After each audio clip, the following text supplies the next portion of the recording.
And good morning, everyone. Today is Tuesday, July 1st, 2025. We're going to shortly begin here the Board of Commissioners regular board meeting. Present today are all commissioners as well as our auditor treasurer and our county coordinator. At this time, we'll do the Pledge of Allegiance. I pledge allegiance to the flag of the United States of America and to the republic for which it stands, one nation, under God, indivisible, with liberty and justice for all. At this time, we have any amendments to the agenda? Yes, Mr. Chair, I have two. Add Amendment 4.4, hire Chris Manners, Correctional Officer, start date to be determined. And then just a correction on 4.2, our resignation date should be 6/24/25. Thank you. Seeing that there are amendments to the agenda, can I get a motion to approve those amendments? I'll make that motion, Mr. Chair. Thank you. We have a motion. Is there a second? Second. Motion's been seconded. Any discussion? Hearing no discussion, take a vote. All in favor? Aye. Opposed? Ayes have it. Consent items today then. Our meeting minute approval, June 17th, 2025. Resignation, Resource Navigator Interpreter Kimberly Santana, 6/24/25. Resignation, Eligibility Worker Stacy Elgin, 6/20/25. And then 4.4, hire Chris Manners, Correctional Officer, start date to be determined. Thank you. Excuse me. Can I get a motion to approve the consent items? So moved. Thank you, Commissioner Noska. Is there a second? Second. Thank you, Commissioner Newman. Any discussion? Hearing no discussion, all in favor? Aye. Opposed? Okay, ayes have it. Agenda item number 5 would be our Employee Second Quarter Service Awards. I'm going to step down here and hand them to you as Jackie calls your name, and then after that, we'll take a picture with all commissioners, okay? All right, so good morning, everybody. On behalf of the Todd County Commissioners and all of Todd County, I want to sincerely thank and congratulate the 13 employees that we are recognizing today. Together, you represent 240 years of combined service. That's an incredible milestone. Your dedication, professionalism, and commitment to serving our community is truly appreciated. Today, we are celebrating milestones that range from 5 to 35 years of service. These years represent more than time. They represent your hard work, your loyalty, and your making a difference. So we are so proud to have you on the Todd County team, and we thank you for all you do, and congratulations. So as I call your name, we'll have you come up, and Commissioner Byers will present you with an achievement certificate, and then we'll just have you kind of step to the side, and we'd like to take a group picture with the commissioners. So we'll start with Chad Olson, 5 years. Deborah Warner, 5 years. Christy Balfan Stafford, 10 years. Rebecca Jager-Meese, 10 years. John Lindeman, 10 years. Rebecca Gierstad, 15 years. Wade Jackson, 15 years. David Levine, 20 years. Randy Newman, 20 years. Todd Jackson, 25 years. Janet Ashbelt, 35 years. Tanya Agnes, 35 years. And Shirley Risky, 35 years. Congratulations to all of you.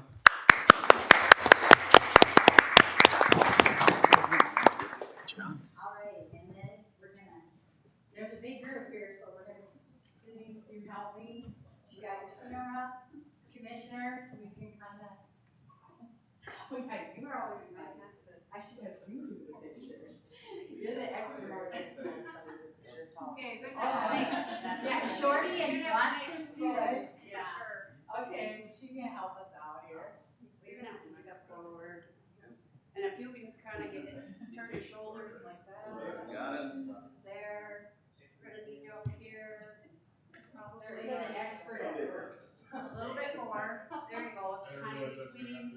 you step forward, you get in right behind, so you can see right through there. Dave, why are you in the back? I'm making look shorter. I know. Ours, on this side of our head. Okay, perfect. How's my hair?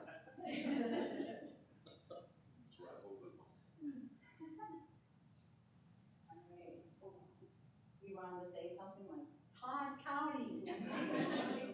Burn. Careful. There we go. Smiles all around. Got it? Perfect. I'll send you all the names. So. All right. Congratulations. Thank you. Thank you. Nice to see you, Dave. Thank you for coming up. Congratulations.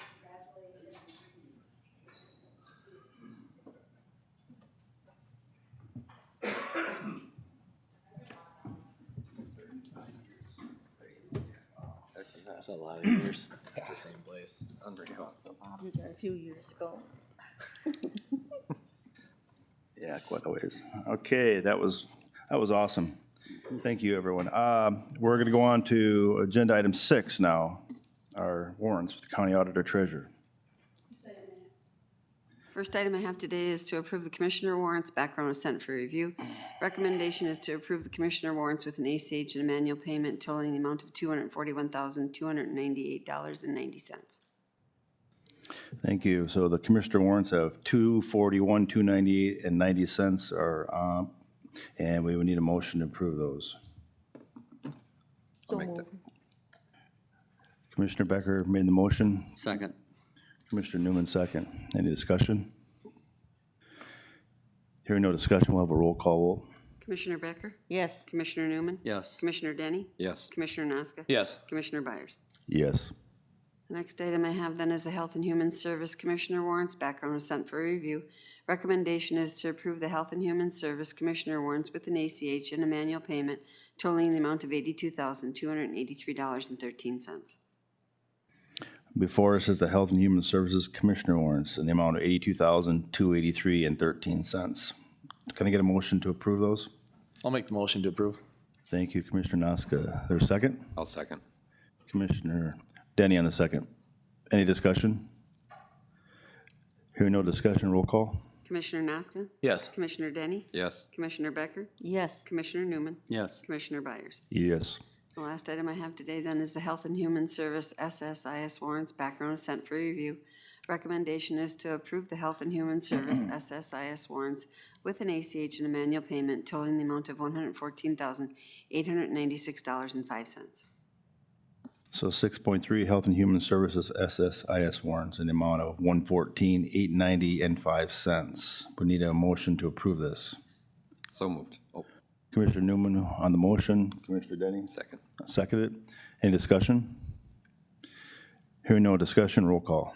Commissioner Newman? Yes. Commissioner Denny? Yes. Commissioner Becker? Yes. Commissioner Naska? Yes. Commissioner Byers? Yes. Thank you. Agenda item 7.1 is a resolution declaration of state emergency, June 20th, 25. We'll have Mike approach. Thank you, Mr. Chair and board members. I bring to you today is an attached resolution declaring a state of emergency for Todd County related to the storm event that occurred on June 20th. During this event, Stearns Electrical Co-op reported 22 broken power poles in West Union area in Todd County at an estimated replacement cost of about $3,000 per pole and a total damage of approximately about $66,000. As a nonprofit utility provider, Stearns Electric qualifies for the Public Disaster Assistance under the Minnesota Statute Chapter 12B. Their reported damage amounts exceeds the state public infrastructure disaster assistance threshold of $59,618.32, making them eligible to receive up to 75% of the damages in reimbursement from the state of Minnesota. The resolution reads as follows: whereas high winds have impacted the population of Todd County, and whereas the high winds event has caused significant amount of public property damage. And whereas Todd County Department of Emergency Management requests that the Todd County Board of Commissioners declare the Todd County in a state of emergency for a June 20th event of 2025. Now, therefore, it be resolved that Todd County Board of Commissioners declares Todd County in a state of emergency for conditions resulted from the high winds events of the June 20th, 2025. The options you have is to approve the declaration or not approve the declaration. The recommendation is to approve it. Thank you very much. The resolution for declared state emergency is now up for motion. If anyone wants to offer that. Motion to approve. Thank you, Commissioner Newman. We have a motion. Is there a second? Second. And Commissioner Noska on the second. Any discussion? Yes, Mr. Chair, that area was hit pretty hard. Some of the crops were pretty much taken out. totaled. Yeah. Yeah, from what, and I haven't heard from the FSA, but from what I've heard from some of the farmers there, is even the insurance says it was so totaled that they're not even gonna make them replant. That's how totaled it was, so. Yeah. And then I got a notice from Lauren this morning, County Road 46, there's a culvert that washed out down there too. So, yeah, that area got hit pretty good. Yep, and I'll have to get that information from you, Lauren, on the replacement, so. Any further discussion? Hearing no further discussion, we do have a motion, a second. All in favor of approving this motion? Aye. Opposed? Ayes have it. Thank you. Thank you. The next process will be, I'll be requesting what's called a preliminary, PDA, preliminary damage assessment. It may be a little bit farther out because they're dealing with Beltrami, and Beltrami got hit the worst right now, so they're still trying to figure that one out. They got teams that are gonna be working throughout the state, so then they'll be putting a request into the governor. Thank you for that. Thank you, Mike. Thank you. We'll move on to agenda item 8.1, which is Public Works and final payment authorization for the 2024 bridge construction contract.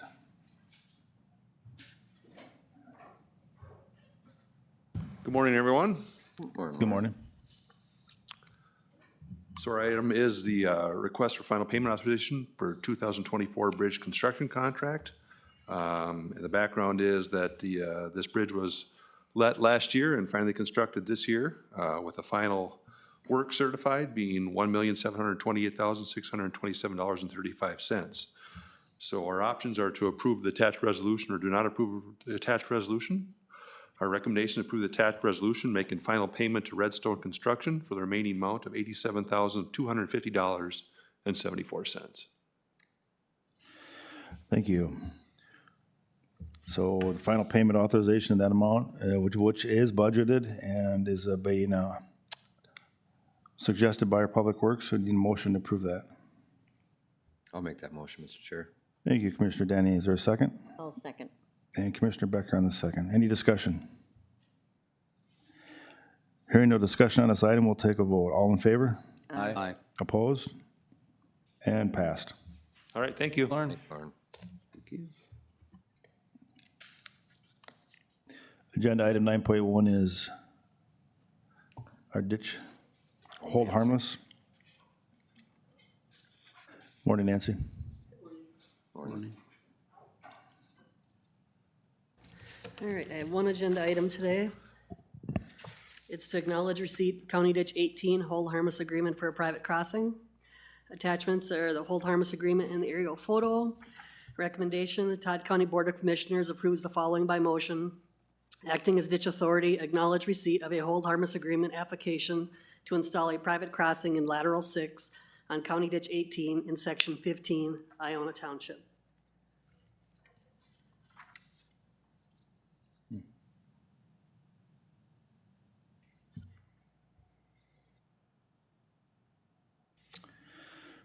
Okay, so we have to acknowledge receipt of this hold harmless agreement. We would need a motion to do that.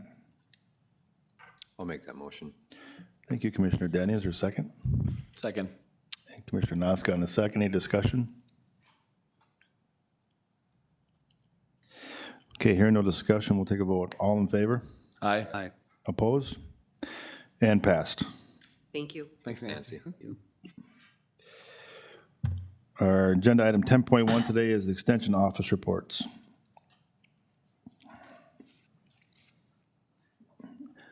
Good morning. Morning.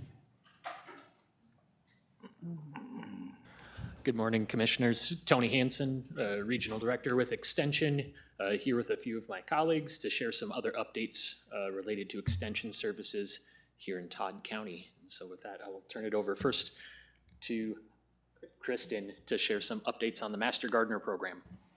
I'm Kristen, I'm Administrative Specialist with Todd County, helping support the U of M Extension. The Master Gardeners are endorsed by the U of M Extension and a great impact for Todd County.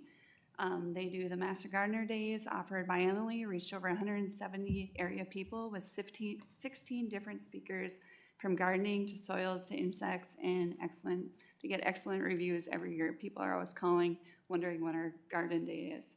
Master Gardener, they hold one annual sale every year for a fundraiser for this.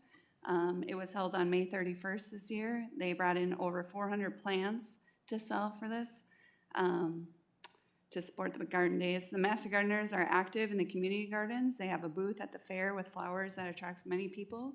They are there to answer community questions about bugs, flowers, harvest questions. They are nonprofit and are self-supporting. We get many calls in our Master Gardener line all year round for helping with gardening questions about fruit, vegetables, flower gardenings, from seed planting to answering questions about bugs, diseases, and other problems that they're having. They come into our office and bring bugs and leaves, and just so we can take pictures. If we can't identify, we send it down to the state, and then we get back to them with those results. The Master Gardeners are endorsed through the U of M Extension. In order to become a Master Gardener, they need to take 40 hours of core course before becoming a Master Gardener. And then their first year, they have to volunteer 50 hours with 5 continuing hours after that. And then each year, 25 volunteer hours. The Todd County Master Gardeners have 17 active members. We have 2 new members going through the core course currently. The Master Gardeners volunteered 769 hours this last year, and they have 114 hours of continuing education throughout the group. This is a small group of members, but they have a huge impact for Todd County. Also, just wanted to give an update on the egg side. We have breakfast on the farm happening July 19th out at the Vetch Farm over by Browerville. And then also we just awarded at the county fair the Farm Family of the Year to Carolyn and Donnie Mittendorf. Thank you. I just want to recognize Kristen for her significant support of the Master Gardener Program here in Todd County. As she noted, it's a volunteer organization, so it's not one of our paid extension positions, and she provides a lot of administrative support and direct coordination. She's one of our front-facing employees who helps with our public inquiries and getting them to Master Gardeners here in the county, and it's a fantastic benefit. I'll say in all the counties I serve, when we don't have a robust Master Gardener program, we lose some of that direct expertise from local volunteers who have some great training from Extension and are willing to meet with people. They know exactly where you're from in the county, can speak to the questions that local residents have. And so Kristen is one of the essential supports in sustaining that volunteer program here in the county. And she doesn't always like to be recognized, but kudos to her and her good work with that program. I'll now turn it over to Heidi to share some updates on the 4-H program. Right. Thank you for inviting 4-H to come and share with you today. So I'm Heidi Igo. I'm the Todd County 4-H Youth Development Educator. So I have just some kind of an overview information. So we have 7 traditional clubs. Those are traditional clubs would be like, if you think of 4-H, that's what you think of often is there's a club, they meet monthly, they have club leaders, they have to be chartered. There's a lot of information that we collect from them. We have some of our clubs. There's one club up in the Staples area, one club that meets in Eagle Bend, one in rural Browerville, one club that's kind of between, sometimes they're in Clarissa, sometimes they meet in Long Prairie. 2 clubs out of Long Prairie, our West Union Club. And then we also have youth who, for reasons, they have varied reasons that they decide to become what are called independents. And that just means they don't meet with a club specifically, but our independents are actually very, very vocal, very committed to our county-wide. They're at Leaders Council, they come to our county-wide meetings. So just a kind of a broad overview on our clubs there. I think I added in some information about current enrollment in those clubs. Some are pretty high, some are just a couple of families, but they all do have impacts in their communities. One for sure, like West Union Country Kids. I guess I didn't realize they had so much power lines down. I didn't keep up on that, but they work in the city with the city park. They keep that city park clean. They update it every year. I was out there with them pulling weeds and planting flowers. And they're big with the 4th of July out there. That parade is pretty much done by that club. It's a pretty cool thing for considering, like, if you see, I think there was, 5, 6 kids, something like that, and just a couple of adults, and they run it all. It's pretty amazing. Then we're looking at some enrollment numbers. This year's enrollment numbers don't have what's called our program agreement numbers in there yet. So we are just kids who are approved full-time traditional 4-Hers right now is 138. And then I think so far there's been about 30 youth that have participated in that program agreement side. I want to talk about one project that I'm looking at. I'm looking at the volunteer numbers and that first-year member number. And one thing I've been thinking about lately the last couple of years, well, I've only been here a couple of years, but thinking about is how the role that I play with anybody who's a new to 4-H and the role that my club leaders play, right?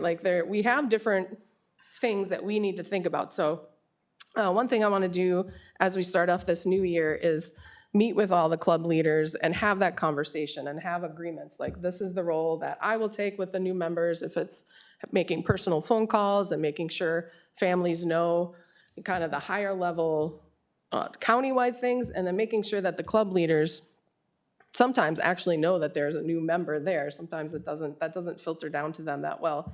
So just ensuring that they are getting the text messages and the emails, however the clubs communicate with each other, making sure that they're welcoming them to the club. And then I would like to add in, having them find somebody in their club to partner.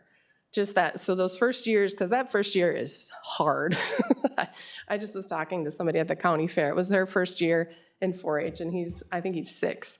And he loves it. He did great. And the mom was very active and went to the club meetings and things like that. So trying to figure out what led to success with that particular family, and then how can we replicate that with everybody else. So that's one of my projects it's been my project probably the whole time, but really getting a better understanding of it as I've been here now 2 full years. And then I was looking at, on the backside here, how do other people connect with 4-H? If they're not in a traditional club, how are they connecting? And there's one of the regional guys like to say, is calling Touch the Clover. What are they doing to come into contact and interact with us? And we've got some local ways that we do that. There's some regional ways where kids are branching out a little bit more, and then even down at the states. So just highlighting our program agreement. We have that program agreement with Long Prairie Public Schools, Long Prairie Gray Eagle Schools. So go out, I have classes after school, I do classes during non-school days, and just a lot of those kids are not 4-H, traditional 4-H kids. And so I consider them 4-Hers. There's a little bit more work they would need to do if they really wanted to participate in 4-H, and I do have that conversation with some of those parents because they like what we're doing, they like those classes. So just trying to give them some other options on how to get into being usually I look at it as how do they get to the county fair? Because that's what people see. They want to go to that county fair and participate there. We also have our Cloverbud Project Club, which is our kindergartners, first and second graders. I have a group of 8 solid kids and their families and their younger siblings. It's a pretty chaotic morning. It's a lot of fun. So 4 of them are actually traditional 4-H members, and 4 of them are only in that project club.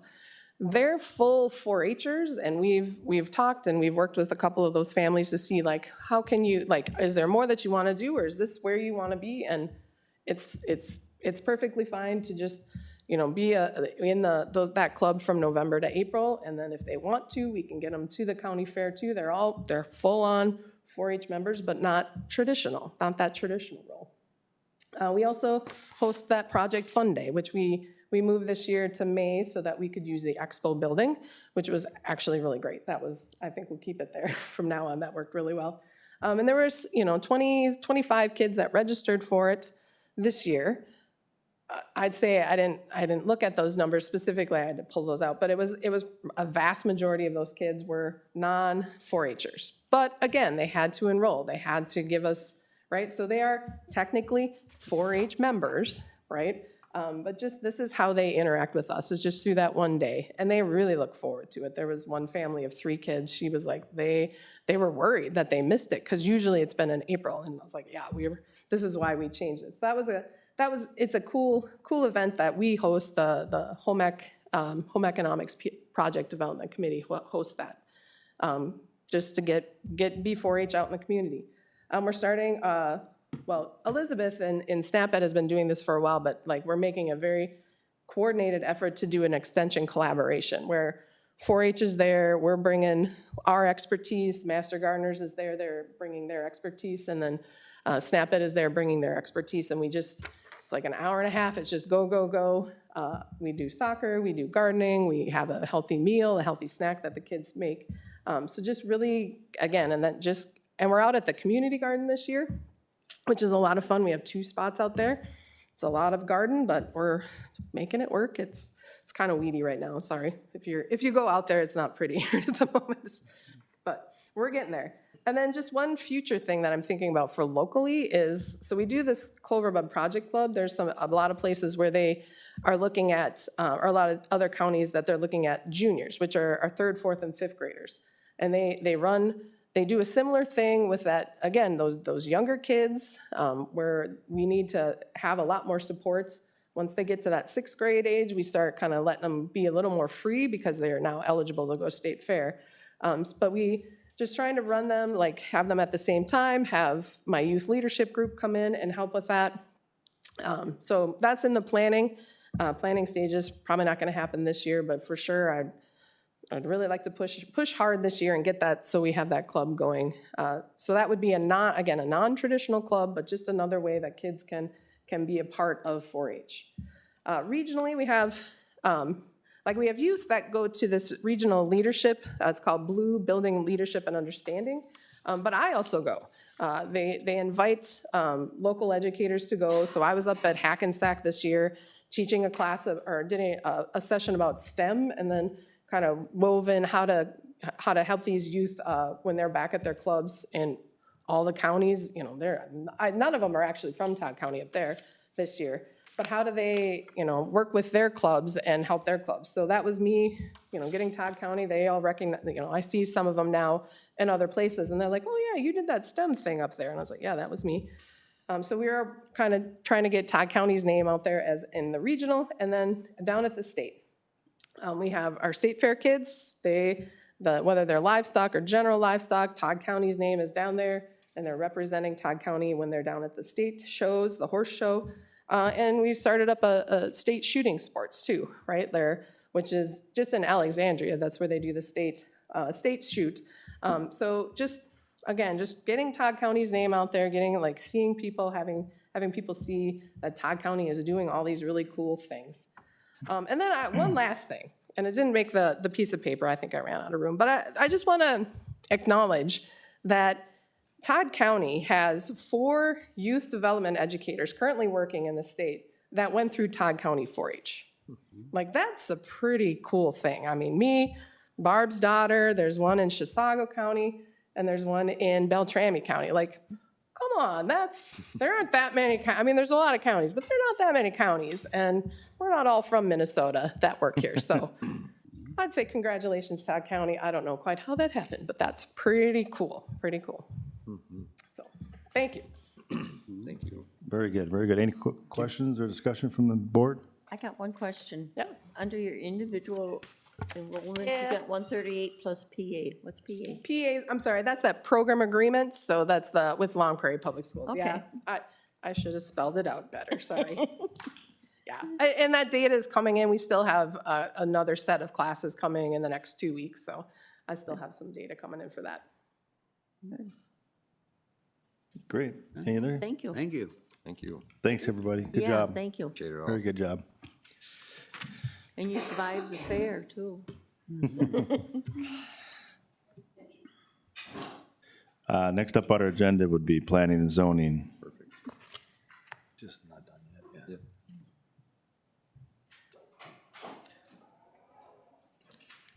Morning, Adam. Good morning. Good morning. Okay, first item this morning is the Shemaya and Wiener request for rezoning. An application for rezoning of parcels 2100-18900, 2100-18909, and a portion of 2100-18908, which is the southwest quarter of the northwest quarter and the northwest quarter of the southeast quarter, section 18, Round Prairie Township, was submitted on April 22nd. The request is to rezone this from R2 to AF1. The application was reviewed by the Planning Commission during the June 5th public hearing, and the final recommendation from the Planning Commission was to grant the rezone with the condition below. Options are to grant the rezone, deny the rezone, or remand it back to the Planning Commission. The recommendation is to adopt the findings of the Planning Commission and grant the rezone of the identified parcels from R2 to AF1 with the following condition: that the establishment of feedlot shall require registering with the Todd County, or with the county feedlot program.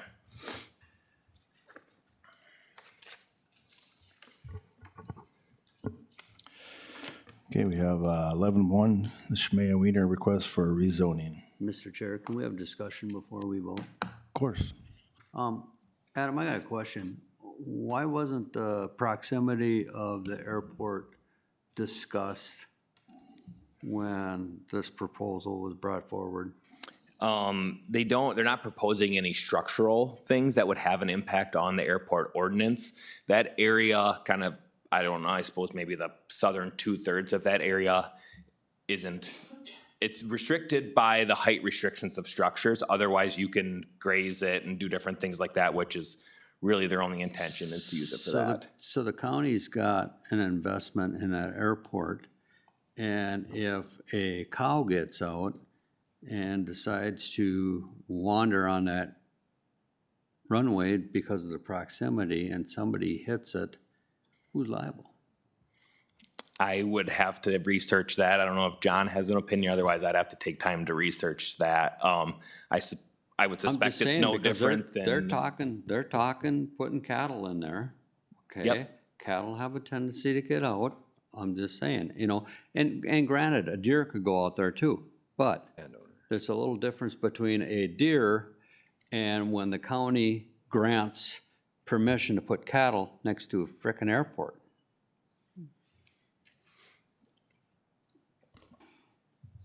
I'm just saying. So I can't believe that somebody on that planning commission didn't say, wow, look at the proximity to the airport. So. Okay, noted. Discussion or other? Otherwise, we would need to take a motion to approve. Does John have a comment or not? Did you, were you asking John for comment? I didn't know if you had Doesn't seem- anything. I seems- don't have an answer to the Seems like a question. pretty short notice to be able to give an answer on anything, but Mr. Chair, there's a legal theory called assumption of risk that does exist when you take on something like this with potential problems, like cows walking in front of planes. That's built into the services that we provide and often are passed off as acts of God, but Commissioner Newman is right. If something like this is reasonably foreseeable and we allow it to happen, there could be some concerns about MCIT providing coverage for us if something went sideways. So I don't know if these types of things were discussed before coming here, but I just wanted to address Commissioner Newman's concern that there is a legal basis to stop and take a second look at this. So, Mr. Chair, one more thing. Was this brought in front of the Airport Commission? No, it wouldn't have required to go before the airport commission. We could get the opinion of the airport engineer or something if we wanted to seek that. There is language in the airport ordinance, I don't have it in front of me, about agricultural uses in the safety zones that would be allowed. I don't have that in front of me, obviously, though. But you know, Adam, out there, we do allow farming, okay? There's farmers that mow, bale, whatever, around the airport, okay? That's a little different than putting animals in right next to it. And that's my concern. And it probably should have ran through the Airport Commission, which is City of Long Prairie, and I think Commissioner Byers and myself sit on that. And just to give a heads up and say, hey, this is what they're proposing, you know, if they don't have a problem with it, then great. But, Mr. Chair, if I may, Adam, is there something pressing that this needs to be decided on at this moment, or do they have something in the works? Or, I don't can we know table that. this for that reason to maybe get the opinion of the airport committee? Yep. It might not. It's a good idea anyway. At least it's something in the record that they gives their blessing, saying, you know, one way or the other. right. Yeah. But again, somebody on the planning commission should have seen that and said, hey, you know, there might be a flag here. Well, I think they had, just, Mr. Chair, if I may, there was good discussion with the Planning and Zoning Commission, but there is a talks that Wadena County allows it around their airport. There's cattle out there currently right now. There has been for the past 15 years. And I think, again, when we talk about the airport, it came up as structurally, and also when you have livestock, most livestock owners assume the responsibility of those animals. When there's an incident, whether it's a highway or it would be an airport. But again, I'm fine if we want to run through the airport commission, but again, it doesn't automatically trigger their opinion, being it's not in the policy, because it doesn't affect the structural zone of the airport. But it's also common courtesy, if there is another entity, that entity should have been notified saying, hey, there's a possibility, this is what's going in there. So I'm gonna move to table this until we get more information on this. All right, we have a motion to table. Is there a second? I'll second the table. Been seconded by Commissioner Noska. Any discussion? Further discussion? Yeah, I do. On the maps that you shown us, what other, is there other Ag 1 land around this area that's being transferred? Or Yeah, is it all our land, or?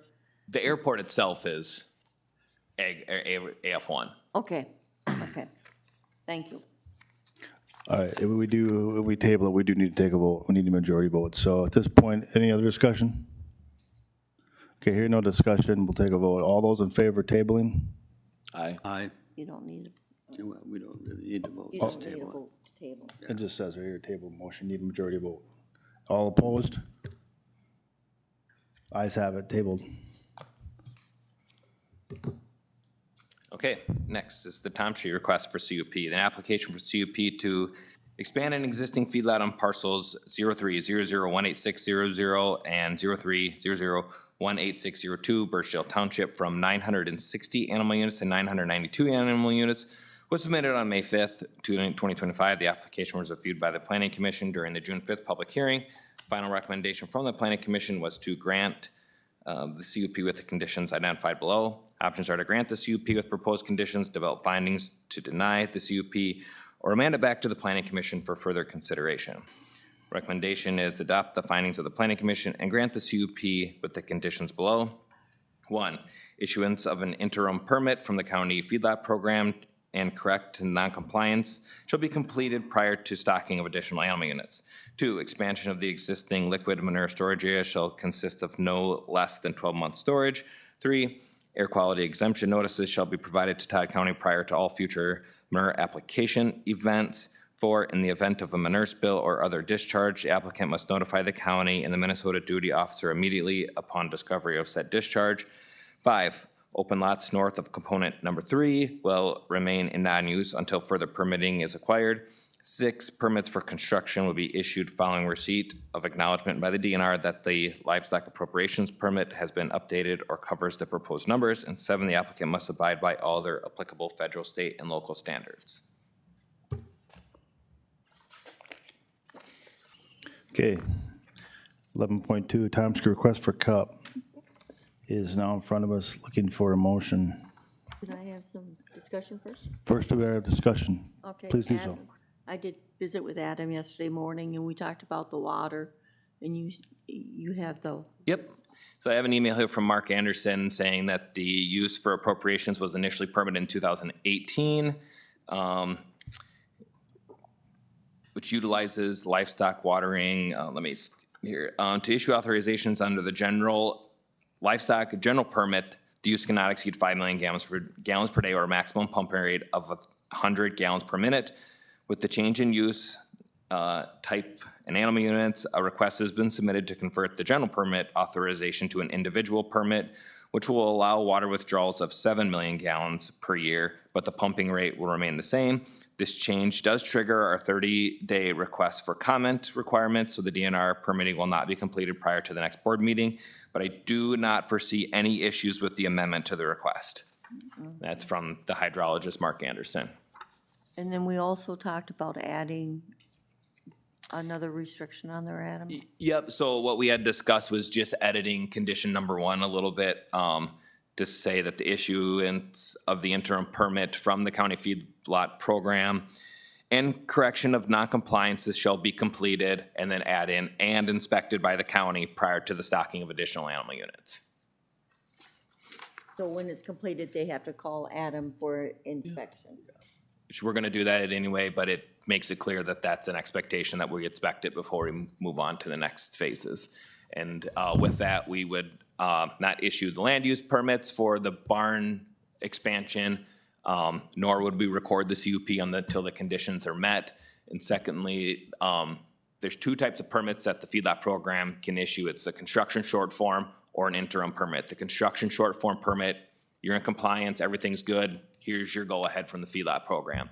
The interim permit acknowledges that there's a non-compliance and allows and sets timelines to get that corrected. It gives them the authorization with the other permits that are required to do the construction, but it does not allow stocking of the building until the conditions of that interim permit are addressed and checked off.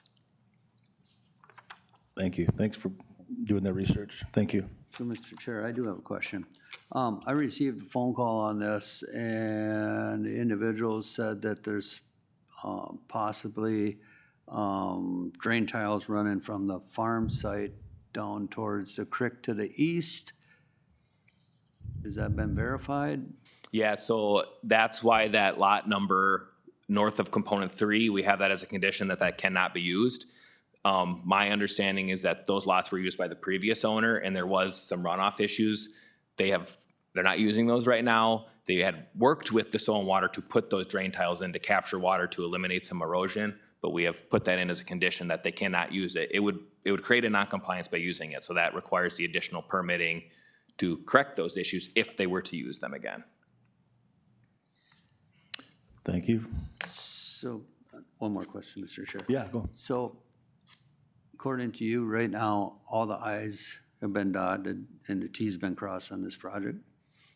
I can't think of anything right at the moment. The permit, the interim permit still needs to be issued from the feedlot program, so this doesn't give them the go-ahead with the approval if it were approved today, but it sets the standard here that they need to meet that condition before they could move forward. These things work in conjunction with one another. Okay. Thank you. Any further discussion? I'll motion to approve with the adjustment of the condition 1 as stated. Second. Commissioner Newman, Commissioner Noska. I do it often. Commissioner Noska has made a motion and Commissioner Denny has seconded it. Any further discussion? I don't know if you want to recognize him. David out there. Yes. Regarding the 12-month storage in the event, because it would be better for the lake, we take all that manure and put it in a digester at our main dairy. Will you insist on 12 months of storage? I can respond to that if you'd like me to, Mr. Chair.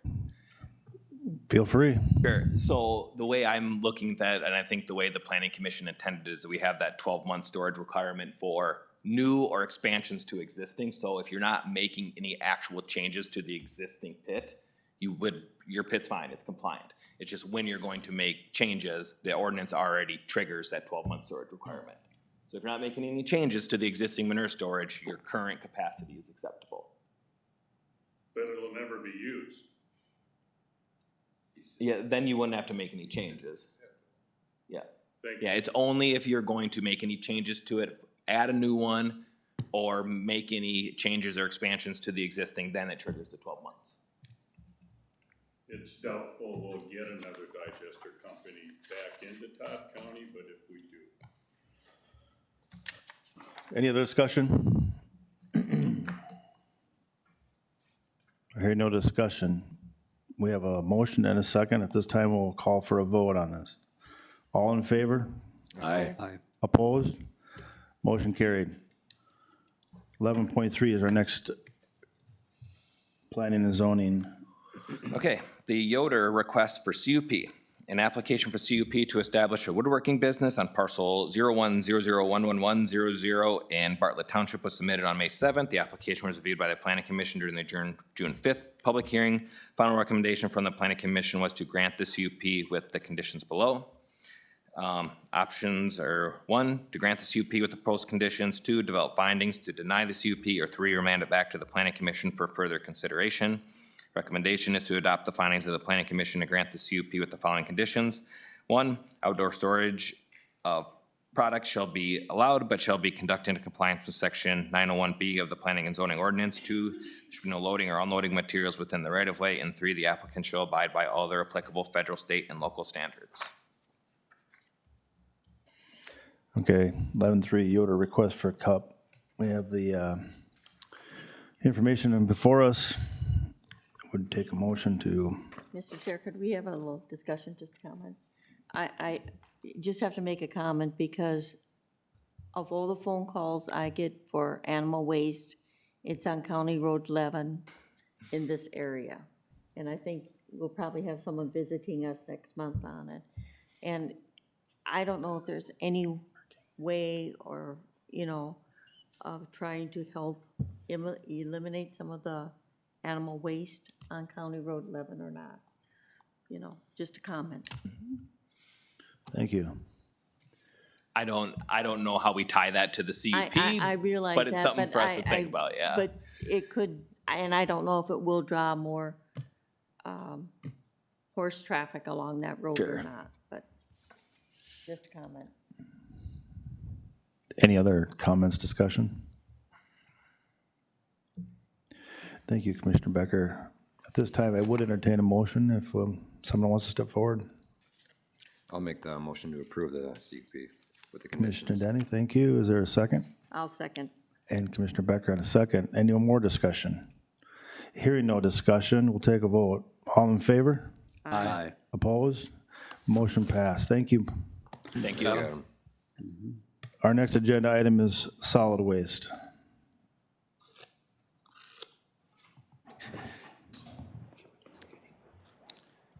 Good morning. Morning, Mike. Morning.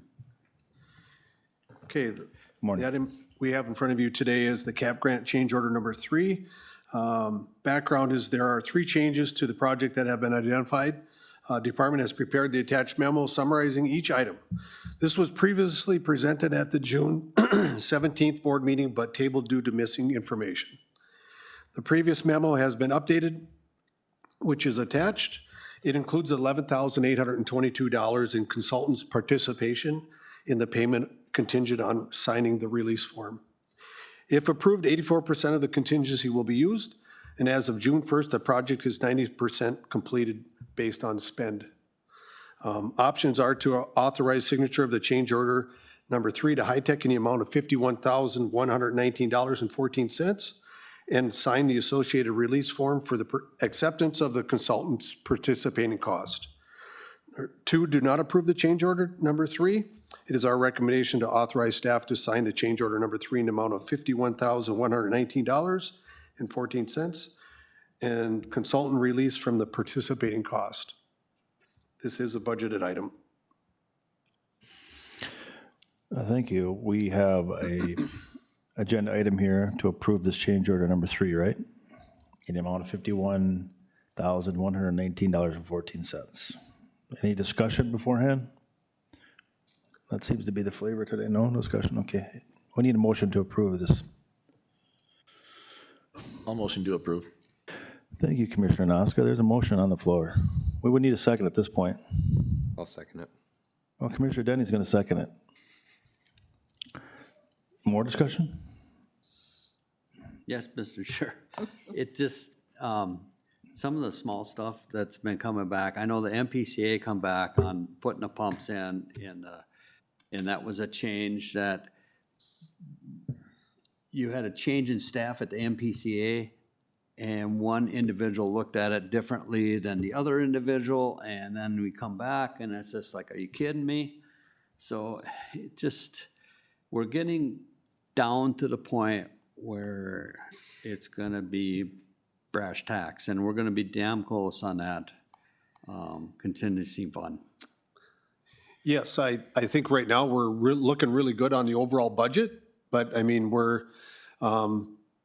yeah, there's a couple things that are still lagging out there, that are difficult to digest until we actually get clarification from the state and the plumbing plan review. But I think right now this is the last really major hurdle was electrical in that lift station pump system. But yeah, it's been an interesting ride when you're dealing with. If I may, Commissioner Newman, sometimes when there's personnel changes, you never know what you're going to get on the other side. Sometimes what you currently have is what you probably might be the best for you. Right. In everything in life, sometimes too. Right. Okay, wonderful. Any other discussion? Hearing no discussion, we have a motion and a second. We'll take a vote. All in favor? Aye. Aye. Opposed? And motion carried. Thank you. Thank you, Thanks, Mike. Mike. We're looking forward to seeing you next week, right? The big tour? Woo-hoo. Monday. This is finishing up today, so tomorrow. I saw that. They were rolling, yeah. Fencing and striping. Yep. Cool. Looks great up there. I drove by yesterday. Wow. Yeah. Cool place. They got any job openings, might want to, I might, not you, me. Hi, here we are with agenda item 13, Health and Human Services, opioid settlement funding request. All right, good Take it morning, away. Commissioners. Two requests regarding opioid settlement funding. First one being the Staples PD or Police Department. Some background, the Todd County Opioid Settlement Advisory Committee at their June 18th meeting approved the funding request from the Staples PD. This request is to pay for drug disposal costs. Your options are to approve the funding request from the Staples PD or to not approve. It's our recommendation you go ahead and approve the request from the Staples Police Department. All right, I'll make that motion for approval. nice. That's way to get on, love it. She's aggressive today, 13-1. She's got a motion from Commissioner Becker. Anybody want to second that one? Second it. Commissioner Denny did the second. Any discussion? Hearing no discussion, we'll take a vote. All in favor? Aye. Aye. Opposed? Carried. All right, our second request is from the Ferry Lily Long Lake Association. Some background. The Todd County Opioid Settlement Advisory Committee at their June 18th meeting approved the funding request from the Ferry Lily Long Lake Association. This request is to install 2 AED stations at the Ferry Lake Park and Boat Launch. Your options are to approve the funding request from the Ferry Lily Long Lake Association or to not approve. It's our recommendation that you go ahead and approve the request from the Ferry Lily Long Lake Association. In the attached documents, you have seen what those stations would look like. Wow, that's pretty impressive. Great idea. Ferry Lake, that's a good area down there. I'll move it. Okay, you want to make the motion or somebody make a motion? Randy did. Randy made the motion. I'll second. And second by Commissioner Becker. Any discussion? Okay, no discussion. Let's take a vote. All in favor? Aye. Opposed? Motion carried. Perfect, thank you. Thank you. Before we move to our closed session, we're going to do our standing reports as a team, okay? We'll start with the county auditor and treasurer. How you doing on your own this week? I'm great. How are you? Good. Finance Committee has completed most of the department head reviews. I think we only have one left to do. Moving forward on the budget, looking to see where we can make some cuts, and asking department heads to think about that. We'll be doing callbacks for a few departments. Met with Todd Corrections to do their audit. That was prior to last meeting, but I forgot to mention that. Attended my McCatfo conference, and then we had department head meeting, and then I am working on calculating, comparing, preparing to mail out mobile home tax statements, which are due August 31st. So still busy in our office, but getting it done. Get it done. There you go. Next up is our county attorney. Thank you, Mr. Chair. We have some good things happening in our office in terms of staffing. Hopefully we can address that at the next board meeting. But in the meantime, I just want to thank all the folks who participated in Browerville Days and the Todd County Fair and the Swanville Carnival. It takes a lot of energy and a lot of effort and a lot of resources and time to pull these things off. And our area absorbed thousands of people, and with that, tens of thousands of dollars, and the weather mostly cooperated, and I think it was just a beautiful weekend. And for us to be able to handle 3 big events like that with 3 big crowds and have so many families have such a good time is a feather in our cap. So thank you to all the volunteers for those 3 festivals, and I wish everybody a happy and safe 4th of July. Thank you. Wonderful, thanks. County Coordinator, you're up next. Okay, I participated in the Soil and Water Bus Tour, assisted the City of Gray Eagle and a community organization finishing up the grant from the State Historical Project for the Gray Eagle Village Hall, met with PACOM, participated in the department head meeting, and then worked with Lisa on website updates for our new website. Wonderful. Welcome back. Good to have you back. County Commissioners report. Can we start with Mr. Noska, please? Yeah, I guess it's been a while since our last meeting. We had quite a little break there. That was nice. We had appeals and equalization, something to note. Not a lot of people here, and some that were supposed to be here didn't show up. Guess it is what it is. And then I guess other things to note. It sounds like we had Tri-County Community Action Partnership last week. Mm-hmm. And it sounds like things are heading in the right direction financially, actually, for a change. So it was a little scary there with our Head Start program and things like that with all the cuts that have been coming down. And it seems like our weatherization's been rocking it lately. I mean, just getting a lot of things on the ground. So, I mean, other than that, a few other meetings, but those were the highlights. Thank you. Danny, you want to go? Oh, yep. Yeah, I'll kind of piggyback off of Commissioner Noska's there with our equalization meeting there. It went well. Big thank you to Chris Odden and his staff for putting together packets and also answering all the questions and being there to support us that night and also to help us through the talks we had. Other than that, been basically focused on budgets on every committee level and the county level lately with the finance team, trying to break down each department. So thank you, department heads, for coming in with good numbers, and also just I'll appreciate all the clear communication we're having right away. So other than that, thanks again for everyone who attended and who worked and volunteered at all the events throughout the county last weekend. That's a huge appreciation from this board at all the work you do. And again, thanks for everyone who attended and supported that and those committees. But that's all for now. Thank you. Yes, on the 18th, I went on the soil and water tour, not realizing that we were going to tour my area, so I got to go around my house and There you go. see the neighborhood.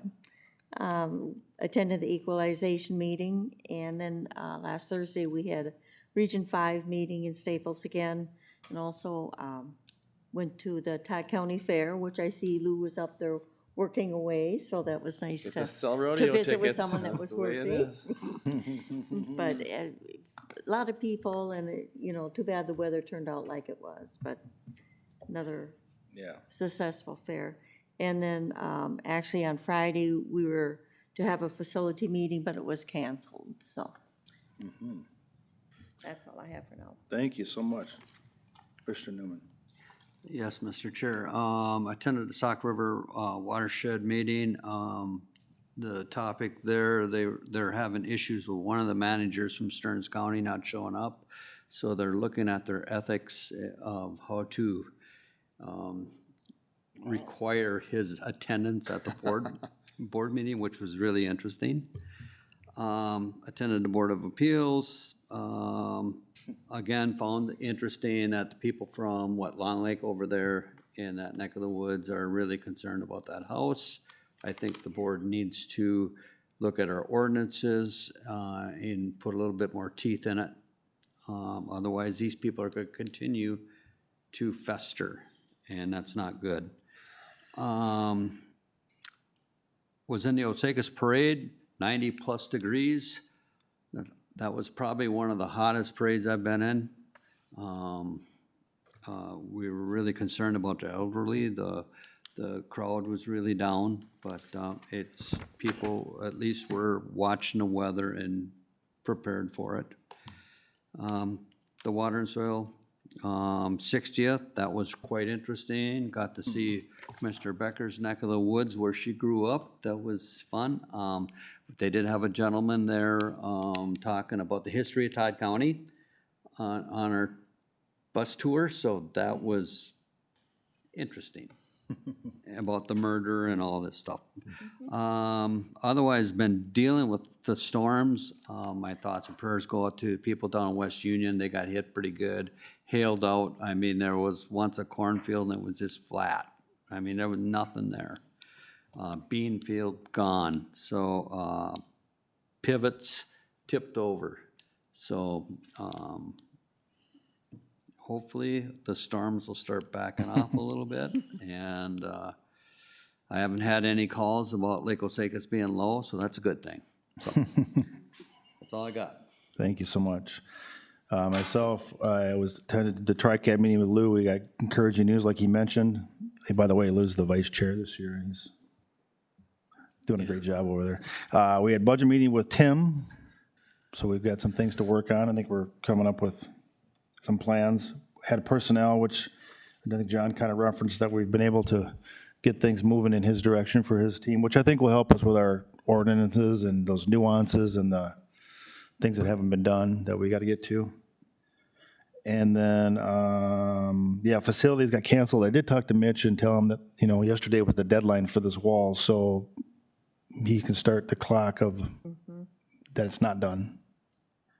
A few things got to get done, so he's well aware that there are going to be some discussions next week about that.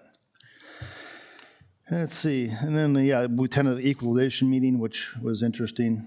My last thing I would just say is sometimes we as a team and our constituents is, that we want to hear something, but sometimes it's what you need to hear that's important. So it was good discussion on some of these things today, soil and water, hiring, whatever we do, but, you know, tell us what we need, not what we want, so that we can make good decisions. So that's it for me. At this time, we're gonna go, I need a motion to go to closed session so we can move there. Anyone? Motion to go to closed session. Thank you, Commissioner Noska. Is there a second? Second.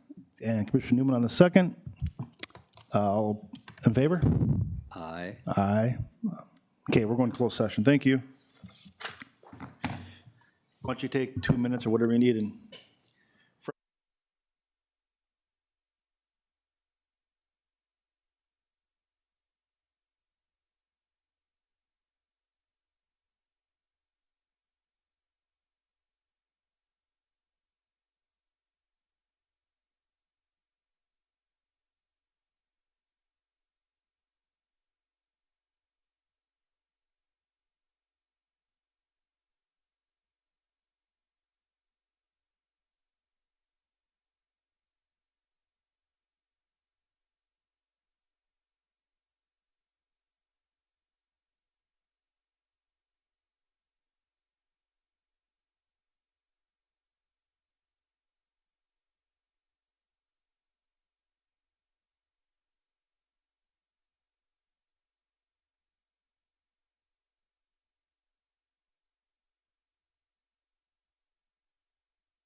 Okay, the time is, we're recording.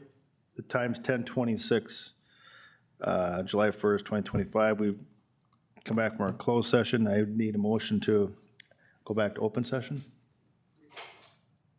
So move. Thank you, Commissioner Becker. There's a second? Second. Second by Commissioner Denny. Discussion. Hearing no discussion, all in favor? Aye, opposed. Okay, we're back into open session, and we are going to start our work session agenda, which begins, You have to. I'm sorry. At this time, I'd ask for an adjournment to our regular Board of Commissioners meeting. Recess, July 1st, 2025. Make that motion. I'll make that motion.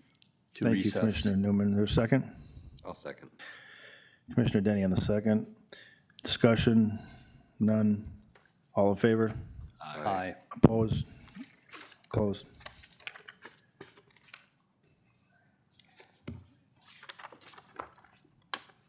Okay. This time we can begin with our work session. First agenda item is the CD8 brush spraying project. We're a little ahead of schedule, but luckily Nancy's here, so. Thank you. Thank you. We love to be watched. All right, I got one agenda item today.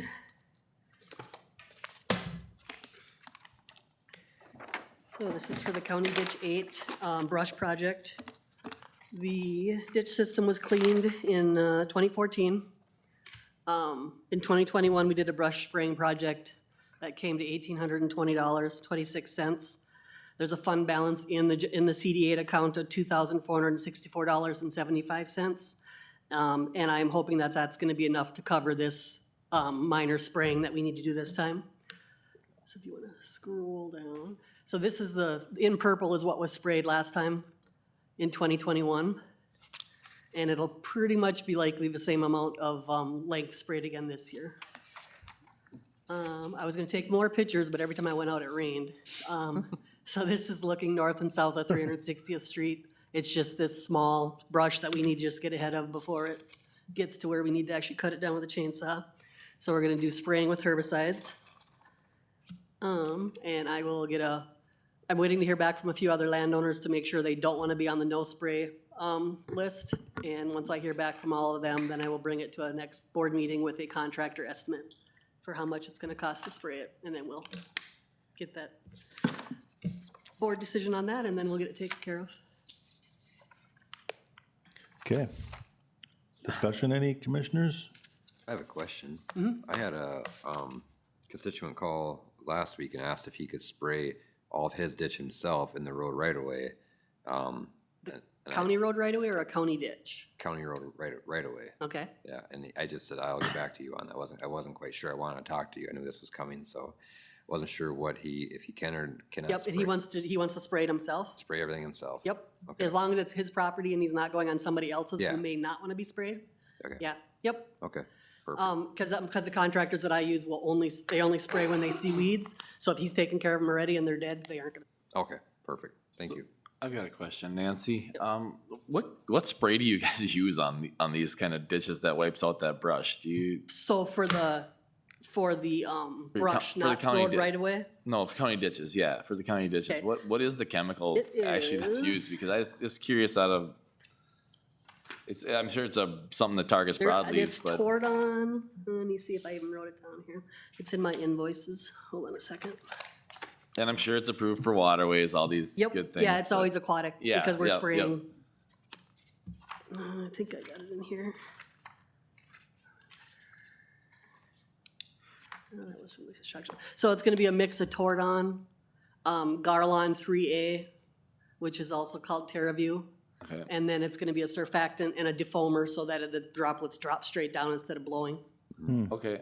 Yep, so it's a Tordon Garlon And mixture. you try to spray it usually during the dry season, I'm sure, so it doesn't Yep, end up in the. yeah, and it's all aquatic anyway. Yeah, yep, But, yep. yeah, and we use the four-wheelers and they go on both Yep, sides. gotcha. All right, So sounds they- good, yeah. Generally, they're not spraying over the ditch, they're spraying right at the Yep. plant. Thank you. Perfect, thanks. All right, Anything else? Okay, we'll look forward to seeing it when you Okay. get your numbers. Thank you. all right, thank you.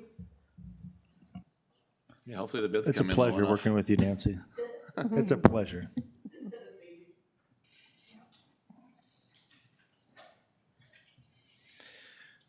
Agenda item number 2 would be the MIS specialist job description. Lisa's gonna share with us. Well, hello again. What I got for you today is a new job description. The title is a MIS specialist. It's going to be kind of a lead position in the MIS department. In addition to some of the day-to-day stuff, it will also do some of the more of the back-end infrastructure stuff to try to get it off my plate so I can concentrate more on my stuff that I have to do. So a lot of the server installations, setups, network installation setups, configurations, all that kind of stuff. This did go through finance last year, so it was budgeted. It did go through personnel last week, and Nellie did send this to Gallagher. We just haven't had anything back yet. Okay. Yes, we were at personnel. You guys worked together to get it. Yep. Any questions from the team on? So this is in addition to what you have, This will be an internal kind of, but it's a new position. It's a new Not position. you're not gonna look to relocate someone from an old position into this and then drop the old position, are we? hopefully it will be an internal Okay. promotion. And then you'd rehire that other position. back Not on. this year. Oh, okay, not this, okay, got it. Yes. And, okay, and, Yes. yeah, I suppose space is a concern. Yes, Yeah. yep. So yeah, hopefully this will just be internal. Okay, sounds good, yep. Yes. Yep, thank you. Lisa, Go ahead. refresh my memory. How many staff do you have right now? 4.5? 3.5. 3.5? Yep. You still have Mike Half. Mike Half, yep. I have me, my 2 MIS technicians, and then my part-time. And this would be 4? Nope, this would, No, this this would will- stay the same today. Okay, Yep, for this year, yep. okay. I guess the obvious question would be, is what's this person going to be doing different? Because it's going to be internal op compared to what they're doing right now. Nothing, it's just gonna be more, it's gonna be, they're gonna be compensated for it. So this is a ahead. pay grade, basically. Well, and I want to kind of structure MIS too to where, when you start out, there's somewhere to move to, instead of just directly to the director position. Otherwise, it's MIS technician to director right away. There's nothing, there's nowhere to move. And now you can require it as a part of the job description because they're being compensated for it, Correct. yes. Yep. Right. Any other discussion? Has Nellie looked through this? Yes, yep. She was in personnel with us.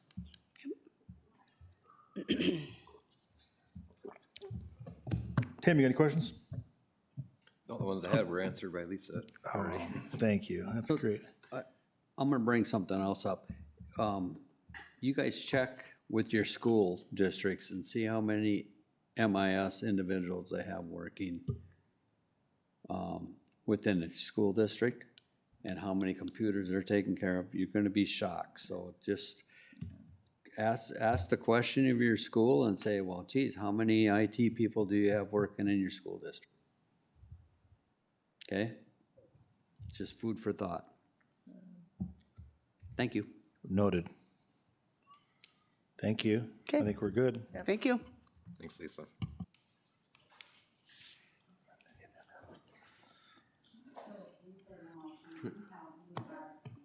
Move to Jackie? Yeah. Oh. Presenters, since they're gonna be joining us virtual, and she said she can hop on now, so we're gonna get that started. No, I I'm also moving up the I should have called you and maybe give you a heads up too. presentation too. What are we doing? Oh, I'm sorry, we're getting both the next 2 agenda, actually the next 3. I'm in contact with them, they can all join us sooner, so we keep moving here, Okay, okay? so are those gonna be online then? Yeah, Okay, okay. they're the next 2 presenters, and number 3 and 4 are basically together. And number 5, they're all able to come on quicker.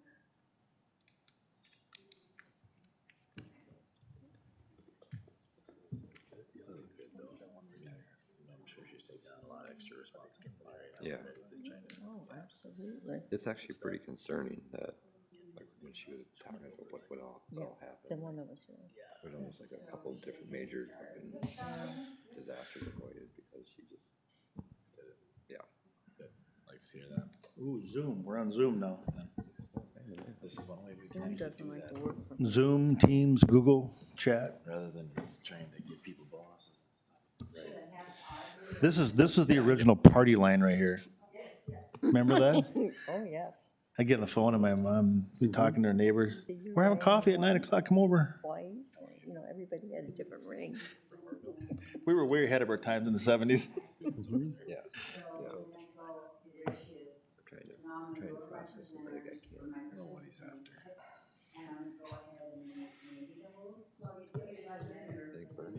Maggie Velasco.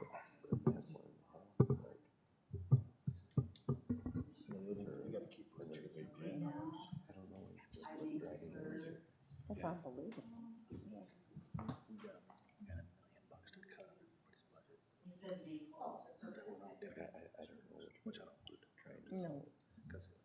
Hi, Maggie, can you hear us?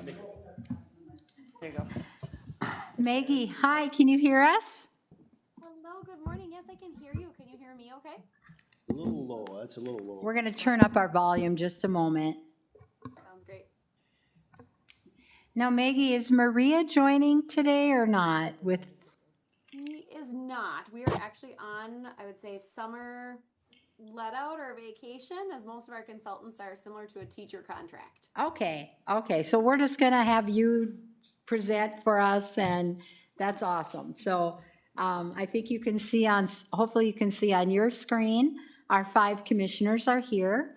So commissioners, I just want to introduce Dr. Maggie Velasco, and she was connected to us through Deja in Soil and Water initially, and she's here to just share a presentation or a program with all of you that she'd like to give you information on. So Maggie, if you want to go ahead and take it away, and you have the capability to share your screen if you'd like as well. Excuse me.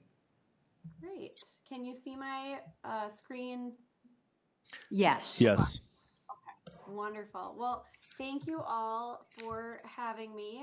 I do want to just recognize Maria Urvesty, who is one of my career consultants, has done a ton of work around this particular program, grant opportunity, and so stepping in to kind of continue the information and know that this presentation is really an invitation for collaboration.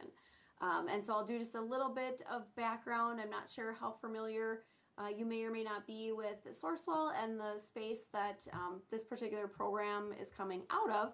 And then I'll get into a little bit more of the specifics. So not a super long presentation, hoping there's some time for questions as you see the slides and we walk through this. So U-Skills Training is the particular grant that I'm here to present on, but I wanted to start with just a little bit of background really quick. I am the Director of Career and College Readiness here at Sourcewell. I have a team of 10, actually an 11th that is starting today. It is our onboarding day here at Sourcewell, July 1st. I was a former math educator for a long time and have been with Sourcewell for just over 6 years and starting my 3rd year in this particular role. So I've been part of building the program and then moved into that supervision space just over 2 years ago. And the 2 programs that I oversee are the career consultants, which that is Maria Urvesty's position. She's a career consultant, and that focuses on supporting our 7th through 12th grade students around career and college readiness, specifically really career pathways. And then I also oversee our Meteor program, which is a curriculum in 5th through 9th grade that focuses on student career exploration. So understanding their interests and what they're good at and what they hope to be good at and how that might connect to then a career and life that they hope to craft that loves them back. So those are my 2 programs. We are under Education Solutions. So depending on information that you have with Sourcewell of under the direction of Dr. Paul Drange as our Chief Regional Solutions Officer, we have 2 parts of the program, or 2 parts of our department, I should say. We have Community Solutions, that serves cities, counties, and nonprofits, which you're probably pretty familiar with. And then our Education Solutions serves the pre-K 12 grade schools. So we have mostly public some special ed, and then a couple of charters that are in our 5-county region that we serve. And career and college readiness has really been the space where we've started to uncover some really unique ways that we can collaborate to serve both entities even better, especially when it comes to workforce development and things that we could be doing just even better from the school perspective, and reaching out to our cities, counties, and nonprofit folks to collaborate with us. So that has been a goal within the Career and College Readiness Department that I've had over the last couple of years. So the program that this particular youth skills training grant is under is our career consultant program. And I mentioned Maria is the career consultant that has done this amazing connection and relationship building that has led me here to present with all of you. We are 7th through 12th grade focused. There are 3 components, which are around really defining the secondary pathways. So students know going into high school what classes they might take and experiences they might seek out that will get them to the track of additional education and training that they need to go down into the pathway that they are most interested in. We hope to hear less and less that kids graduate saying, I don't know what I want to do. And we hope more and more that that path leads them to being back in the region and to continue help enhancing our communities as they are, versus preparing kids to leave and then not return to our regional spaces. That comes with, we have some readiness metrics that we work through, the indicators that help guide that, such as certifications, rigorous coursework, participation in a workplace learning experience. And we have a tool that helps us do all of this, which is called School Links. So we're able to connect with, we have about 7,000 students in the region that are 7th through 12th grade, and capturing their data and their interests, which when I say data, I mean what are they interested in? What are the careers that they're gravitating towards? And then how do we communicate opportunities with them, making sure that no student has access or opportunity barriers to just the knowledge of what they can participate in. So that's how we utilize that tool, is connecting our businesses with our higher ed institutions with our schools in a really strategic way, so that the information gets directly into the hands of families and kids to then take advantage of what they're interested in or what they're most interested in.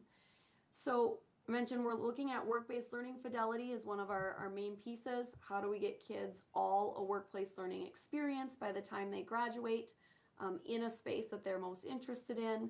And then we work really to kind of customize what this looks like for every school. So when I say it's a Sourcewell program, it's a Sourcewell program that has the structure and the tools and then the embedded supports in the career consultants.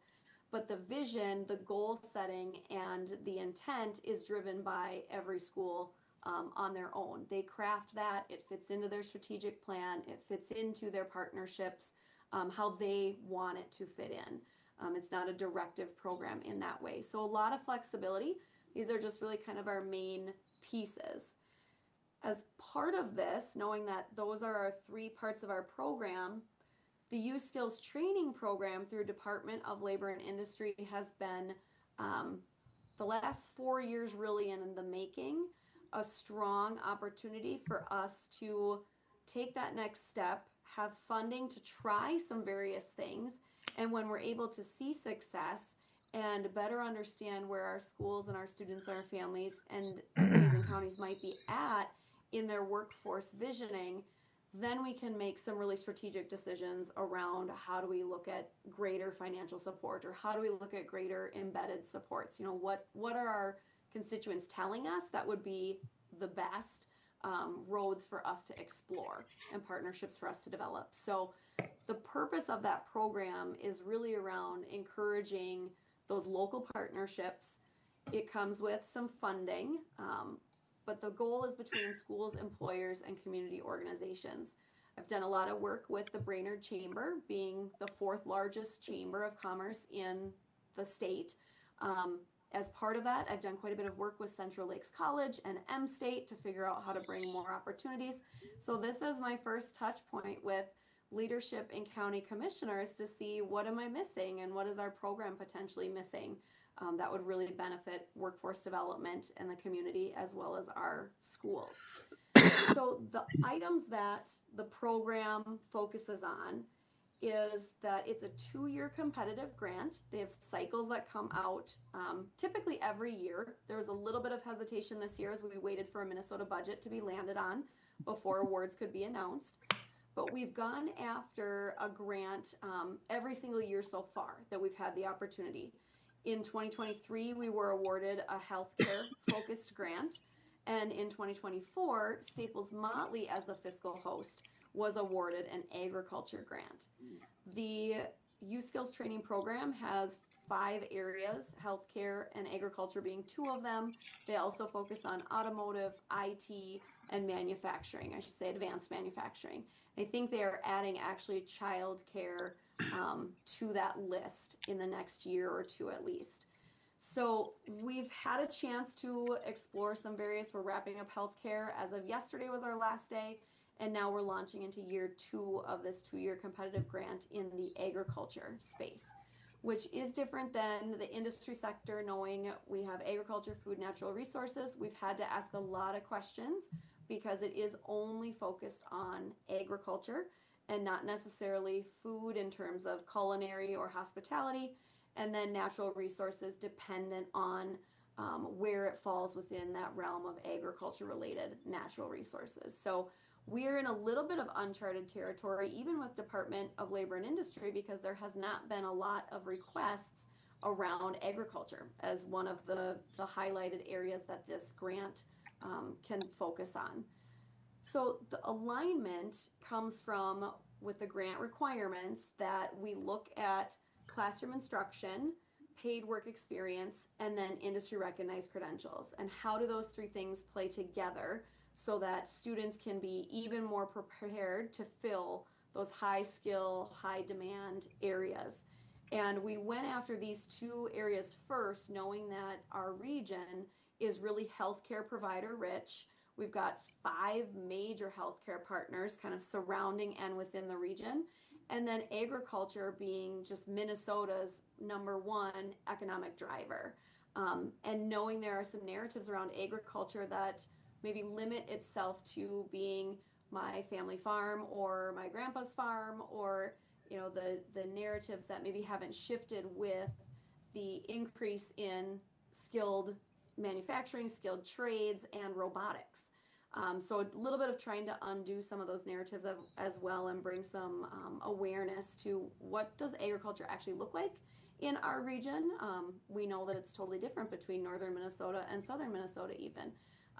And so that's why we've kind of gone with these 2 areas so far. Maggie, got a quick question for this is Commissioner Byers.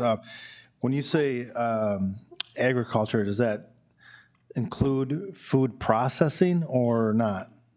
Yes, so we've been asking some really good questions around like food processing, food handling. I want to say like cottage licensing is one that we're going to explore this coming year. We've asked a lot about application, like applicators licensing for students. We have a couple that are interested in that.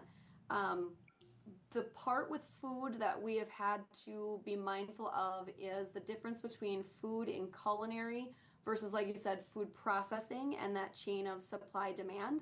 How does food go from the farm to our table?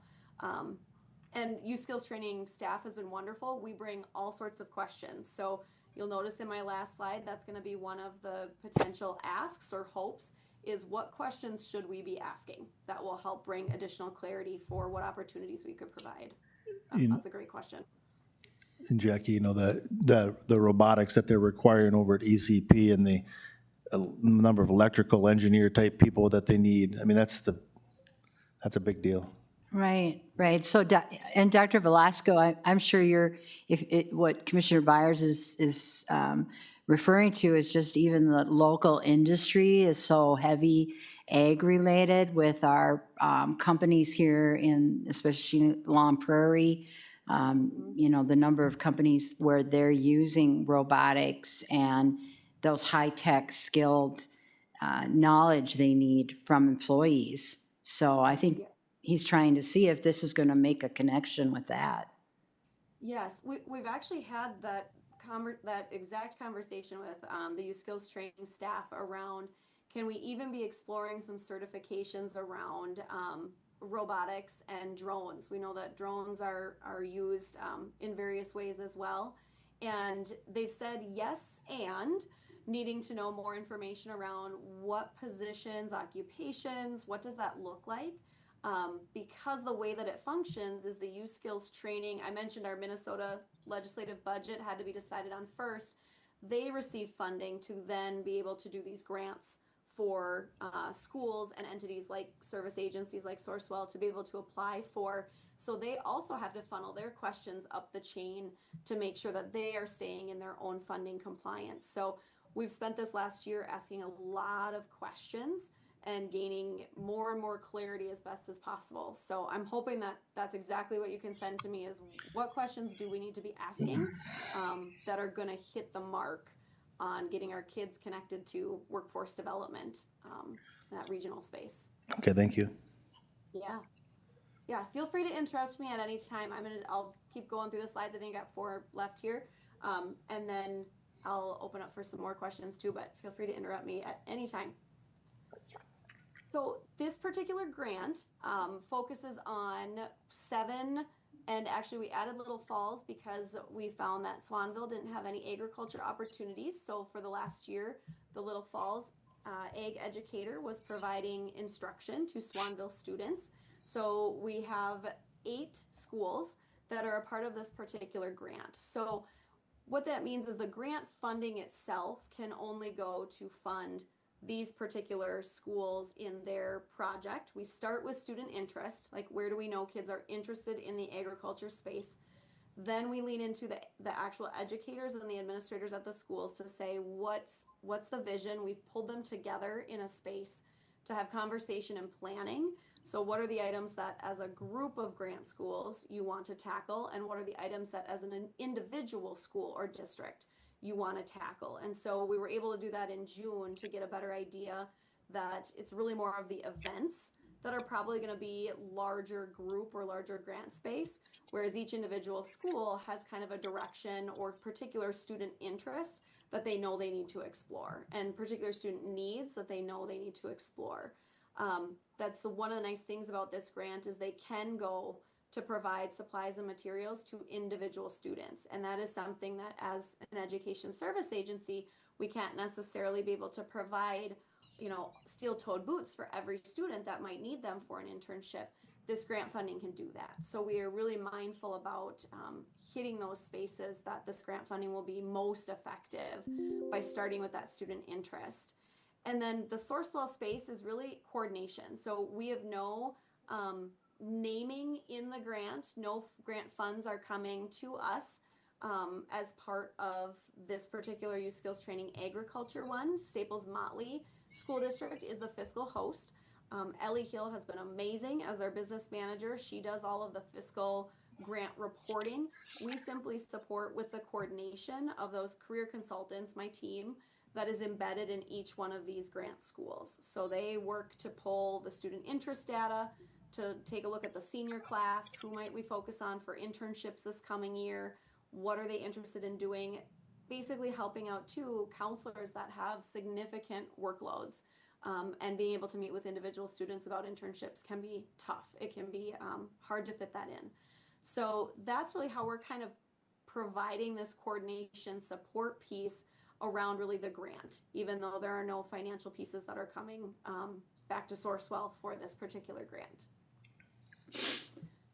The approved activities that are by requirement with the grant, I mentioned it's the classroom experience. The focus is the classroom experience, credentialing, and then the paid work experience. So the approved expenses that we can use the funding for are ag awareness activities, so field trips, transportation. We can do individual student transportation to internships, as well as bus costs for students who travel to different spaces. We can pay for the Ag-Centric trailer out of our Minnesota Center of Excellence, which is housed at Central Lakes College Staples campus. They have an Ag-Centric trailer that can come out and do ag awareness for students. Then we have the internships. The internships, we can provide support around supplies, materials, and transportation. What the grant funds don't pay for are actual student wages. So that's the only thing that we can't use the funds for, which then falls back onto the employer. So I'll share a little bit about the challenges on the next slide that we've had, but they are paid for by the employer. They're designed by the employer, so there isn't a minimum days, hours, length of time. It can be on the weekends, it could be on evenings. They do have some structure around students that are under 18 on Sunday nights, or that they're not working too early before school. So there are some little pieces about that. But the Youth Skills Training Group does a full business intake. They do an onboarding. It's relatively painless. Dave out at Rainbow Farms has gone through it and is ready to host an intern. So they are wonderful staff that help through that whole process. But anyone who's going to host an intern would then go through that process with Youth Skills Training staff. The coursework, we've heard from our educators that we need a refresher on intro to agriculture and the understanding around agribusiness, as well as agronomy. So how students are connecting, again, that narrative of what they may have thought agriculture and farming looked like to what does it look like now in 2025, and what might it look like in 2035 or 2045. So they have a better idea. And then the certifications, we can pay for actual student certifications, and those can be in more of a bulk form like OSHA 10. We've done some bulk purchasing of OSHA seats where all of the schools then are able to assign them to students who are interested in doing the safety training for agriculture. We can also do certifications individually if there are a smaller group of students that have a specific path they know they want to go down and need a particular license for it. So I mentioned like the cottage handlers licensing we're looking at. We have a student at Staples who's interested in their applicator's license. So we are looking at what that training and certification cost might look like. That's where we really dig into that School Links platform to identify the students and their interests specifically, so that it doesn't have to necessarily be a blanket opportunity across all 8 schools. We can really target kids, target cities and counties and employers of what is it that they need, and then be able to spend those funds in that way. So we've had a couple of challenges, and the 2 biggest are we have small business funding. And so knowing the internships fall back to the employer to be able to pay for those internships, there's been just a struggle of the funding isn't there, and knowing that workers' compensation is something that they have to cover, that adds that additional layering.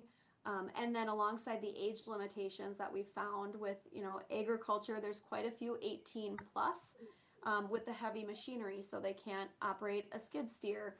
We have to be really careful with the diesel mechanics pieces. Same thing with the applicator's licensing, if that happens to be must be 18 due to chemicals.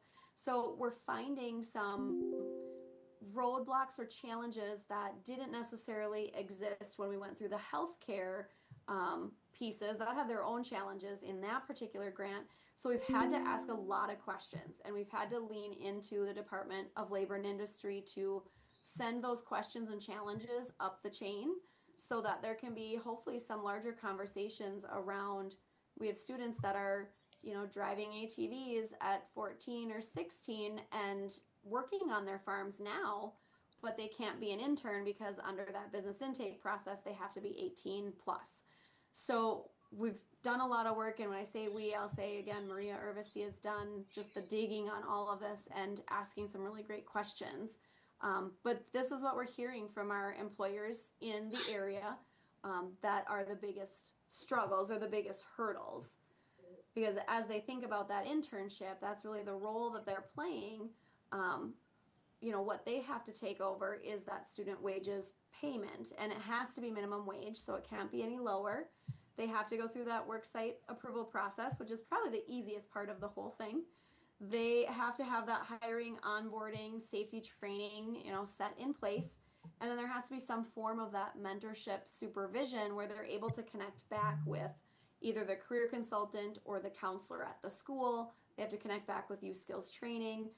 So it's a lot that goes into that. And I understand that return on investment can be a really hard, thing to process when you maybe can have one intern, or there's maybe enough work given age limitations to have half of an intern. Where we come in is really that assisting with the recruiting, scheduling as best we can. We walk through that process for business intake. We do the interview process with kids. We're trying to take on as much of the additional coordination as possible to help our businesses only have to really focus on getting the help that they need and mentoring that student in that intern role, whatever it is they might be doing in that particular space. So this is my last slide. So if you want to think about what questions maybe are circling in your mind, the reach out here is really what are those opportunities in partnerships for supports. And so the questions that are continuing to circle with us as we go into our second of the 2 years. So this time next year, we will be wrapped up with this grant, looking to expend the rest of the funds, which are right around $85,000 that we have to work with for this coming year. Is how do we support funds for small business in partnership, even with chambers or even with counties, cities and counties. I have a question out to even our community solutions folks around small project partnership funding, and if there may be limitations on using that to pay wages for students. So what are the creative ways we can think about to support our small businesses, knowing we don't have a ton of large businesses that southern Minnesota may have that they can lean into? What internships might be available with the county? So looking at soil and water, even if it's an internship that it may or may not fit into agriculture, we ask the questions. So collaboration on what questions can we be asking Department of Labor and Industry? What challenges do you already see that we can, again, like run up that chain with Department of Labor and Industry? And then are there opportunities for hosting agriculture-related learning or events, knowing that we can get the students to you, we can get the teachers to you. We love to have folks come into the schools. And that doesn't have to only be agriculture-related. We play in the whole career space. So all of the national career clusters, we're looking to ensure students have opportunities and experiences when it comes to that, hosting events, field trips, coming in, having class speakers. So know that that is open to all of the sector spaces. If you have other thoughts, same thing with internships. We're always open to where might we place students for a work-based learning opportunity while they're still a junior or senior in high school. And a lot of them could potentially lead to even part-time work while they continue education and training, if that is the route that they plan to go. So those are some thoughts, but always wanting to invite collaboration on what are we missing? Help us think creatively. Help us get the right experts in the room that know the space, know the sectors, know the connections, so that we can do our best to support in coordination and serve as best as we can, both cities, counties, nonprofits, and our schools in this workforce development space. So I'll pause there and say what questions might I answer, and I will share this presentation in a follow-up email. And I think too, probably now that Dr. Velasco's presented, that our group will probably, between soil and water kind of made the connection, but I'm also thinking our office and administration, we will have a follow-up meeting with Maggie and Maria and soil and water, and maybe just help them to brainstorm how to make connections in the county with the agriculture-related industries and some ideas for the grant funds, and maybe even internships with the county. So yes, we would love that. Looking for collaboration in all the right spaces. So yes, absolutely. Wonderful, thank you. All right. Yeah. Well, Maggie, thank you so much for presenting that information. Thank you, Maggie. It's really great, and we look forward to connecting with you and maybe collaborating here in the coming year and seeing what we can do for for Todd County, supporting agriculture and the program. So for our students. So thank you.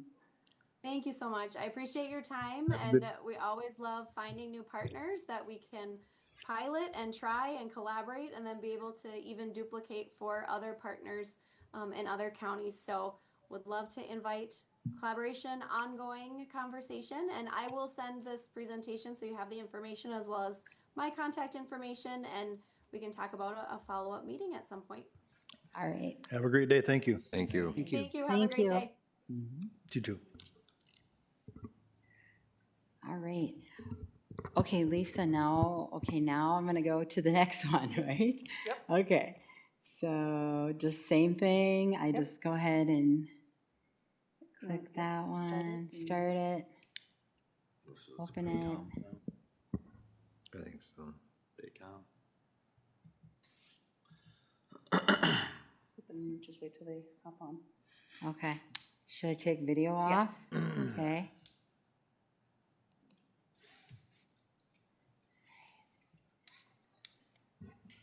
What? Are you cold? Okay. I'm not cold. Yep. Okay, We're same. going now on to do. 5. Mhm. Okay. Do I need to also make Elliot host? Okay. Hi, Elliot. We're good. Just a second here. I'm going to make you our host. That way you are able to share the screen. Okay. Can you hear us okay? Yeah, I got you loud and clear. Can you guys hear me all right? Mm-hmm. Yes. Yes. Awesome. And you can see the boardroom? I certainly can, yeah. All right, perfect. Well, thank you, Elliot. Elliot is back here from Paycom, and we just want to have this opportunity with the commissioners to answer any questions and kind of talk through the Paycom and the possibility then of bringing that to the county. Really, our hope in administration would be to answer questions, work out any kinks, so that at the next meeting, Elliot could actually be here in person and we could possibly go ahead and adopt Paycom. So maybe, do you want to just put up the recap, Elliot, of the modules and what we're looking at for the software? Yeah, absolutely. I just shared my screen. You all able to see that all right? Yes. Yes. Perfect. So yeah, I know when Jack and I had attended a few months back, and I've continued to meet with Nellie and Jackie over the last few months, there were a few things that we removed from our product set.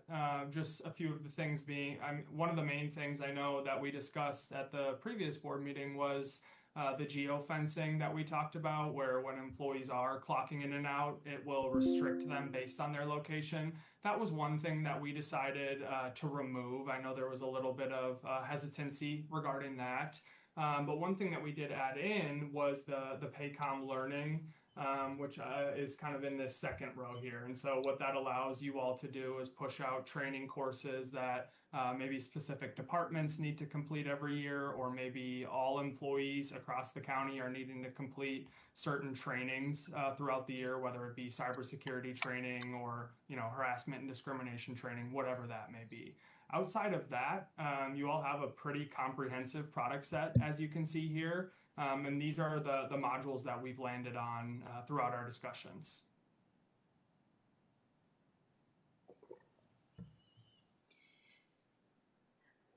Would it be helpful for Elliot just to real quickly run through what those modules are, that it would be included in the proposed package price, maybe? And just a quick, what are they? Quick overview. Yeah, do you want to do that, Elliot? Maybe just run through the items that were signed up, or that we are looking at to be signed up for? Absolutely, yeah. So kind of starting at the top there, position seat management at the beginning of kind of the HR life cycle. What position seat management does is it automates a lot of changes that are quite manual for the team today. So when we hire someone into a specific seat, it will automatically assign all of the attributes of that seat to that employee, rather than Nellie or Jackie having to go into the different systems today and manually assign them those different attributes. Think of benefits that they're eligible for, the pay rate, what, time and attendance class that they're in, so on and so forth there. Kind of moving down the line, applicant tracking gives the team the ability to push out requisitions. Maybe that, we have a seat that we're looking to fill, or we have a job that's open and we want to push that out to your guys' website, as well as maybe any other job boards that you all are posting those out to. Having all of that managed within Paycom as well. Paycom is a background check provider, so if you're running background checks on new hires, Paycom's able to again consolidate whatever system's being used today for that and have that done through Paycom.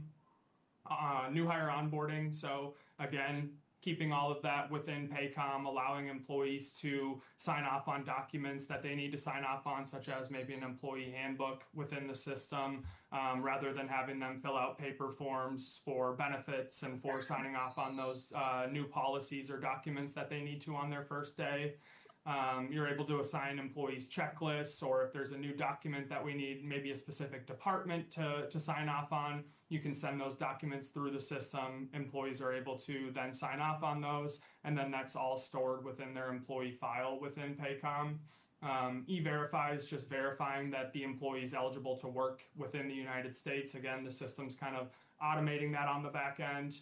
Ask Here is a tool that allows employees to ask questions through Paycom rather than phone calls, emails, knocking on Jackie or Nellie's door regarding any question. Maybe it's regarding their pay or their, timesheet, or the benefits that they're eligible for, or their PTO accruals. They're able to ask questions through the system. Those questions are routed to the appropriate people at Todd County. And we can also build in automatic responses and things of that nature as well. The learning we kind of touched on a little bit, but allowing employees to enroll in training courses, or the team's able to assign training courses or learning courses to specific employees. And again, they're able to work through that, whether it be on their mobile device or on a desktop. And then all of those courses are stored in their employee file. Employee scheduling, so if we're creating schedules for specific departments, saying, hey, Elliot works 8 to 5, 9 to 6, we're able to push those schedules out within the system, as well as, of course, time and attendance, which would be them entering in their hours that they worked any given pay period or any given week.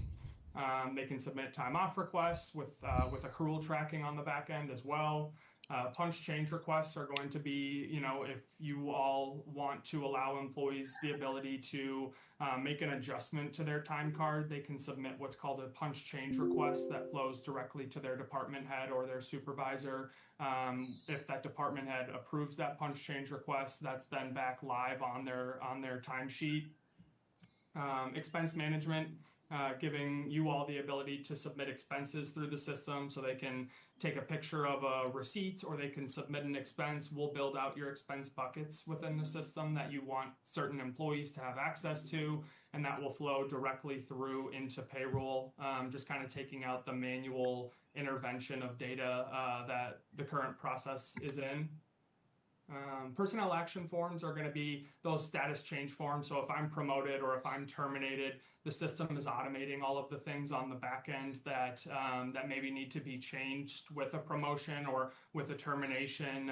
You don't want to be paying for those benefit plans anymore. The system, again, is automating a lot of those things that require kind of Excel spreadsheets outside of the system and numerous different systems that the team is tracking today. Performance discussion forms are going to be conversations between a department head and an employee.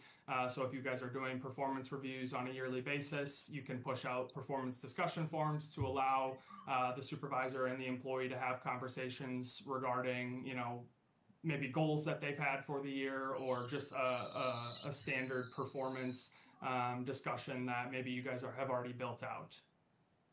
Betty allows an employee to receive kind of a preview to their paycheck, just to ensure and give them the ability to validate that their pay is correct prior to the team actually processing payroll. So again, it's showing them exactly what will hit their bank account on Friday prior to the team hitting final submit on payroll, to ensure again that they have maybe the proper shift differentials or the proper hours on their time card. General ledger is how we map the report that Paycom spits out into your accounting software. So again, we're mapping all of those GL codes during the implementation process to ensure that the report that Paycom is pushing out is then pushing over into your different, into your accounting software. Benefits administration, of course, allows employees to enroll in benefits through Paycom. We'll set up carrier feeds to your different benefit vendors so that when those enrollments are made, those enrollments are then flowing directly over into your different benefit vendor profiles. Government compliance is all things leave tracking, FMLA, OSHA, EEO1C, COBRA administration for maybe termed employees, and a direct data exchange kind of at the bottom there is, I think we've talked a little bit about the usage measurement tool that every Paycom client has within their system.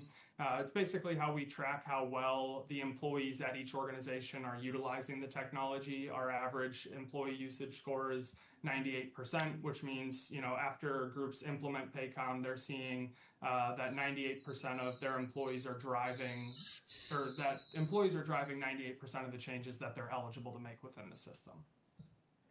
All right, and just as a reminder, Elliot, you know, if we were to go ahead and bring Paycom into Todd County, there's a dedicated team coming, I believe, from the Twin Cities where you're based out of, that would come to the county and would be working with us initially to bring Paycom to the employees, train us all in how to use the app and the software. Is that correct? That is correct. Yep. So you'd be assigned one. They're called a transition specialist representative. I kind of like to call them the quarterback for your implementation. But yes, their goal is to be on site at least 5 to 7 times during the implementation process. So for example, Wilkin County, actually, I presented to their board a few weeks back, and they opted to move forward in a partnership with Paycom. And so we're actually going back up there to Breckenridge in a few weeks here to kind of kick off that implementation and, you know, be in person with the rest of the team. And then from there, we'll have, you know, employee trainings where your TSR will be on site training employees and department heads on how to use the technology as well.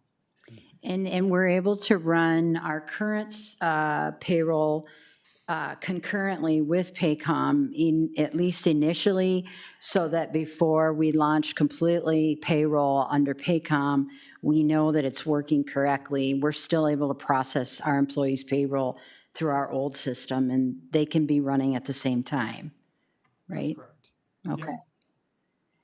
I'm going to take back host capabilities because I'm going to pull up the proposal, the last proposal that you have given to us. So I want to be able to show that on screen.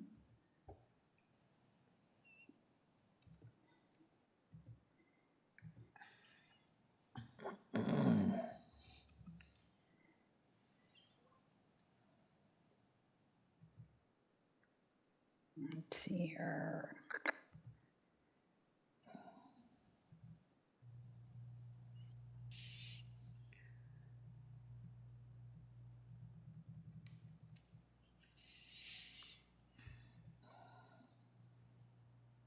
Just 1 second.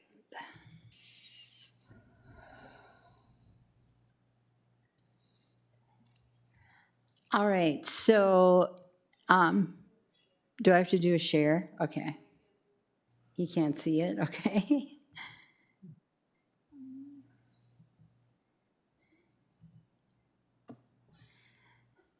Okay, you should be able to see that now on my screen, Elliot.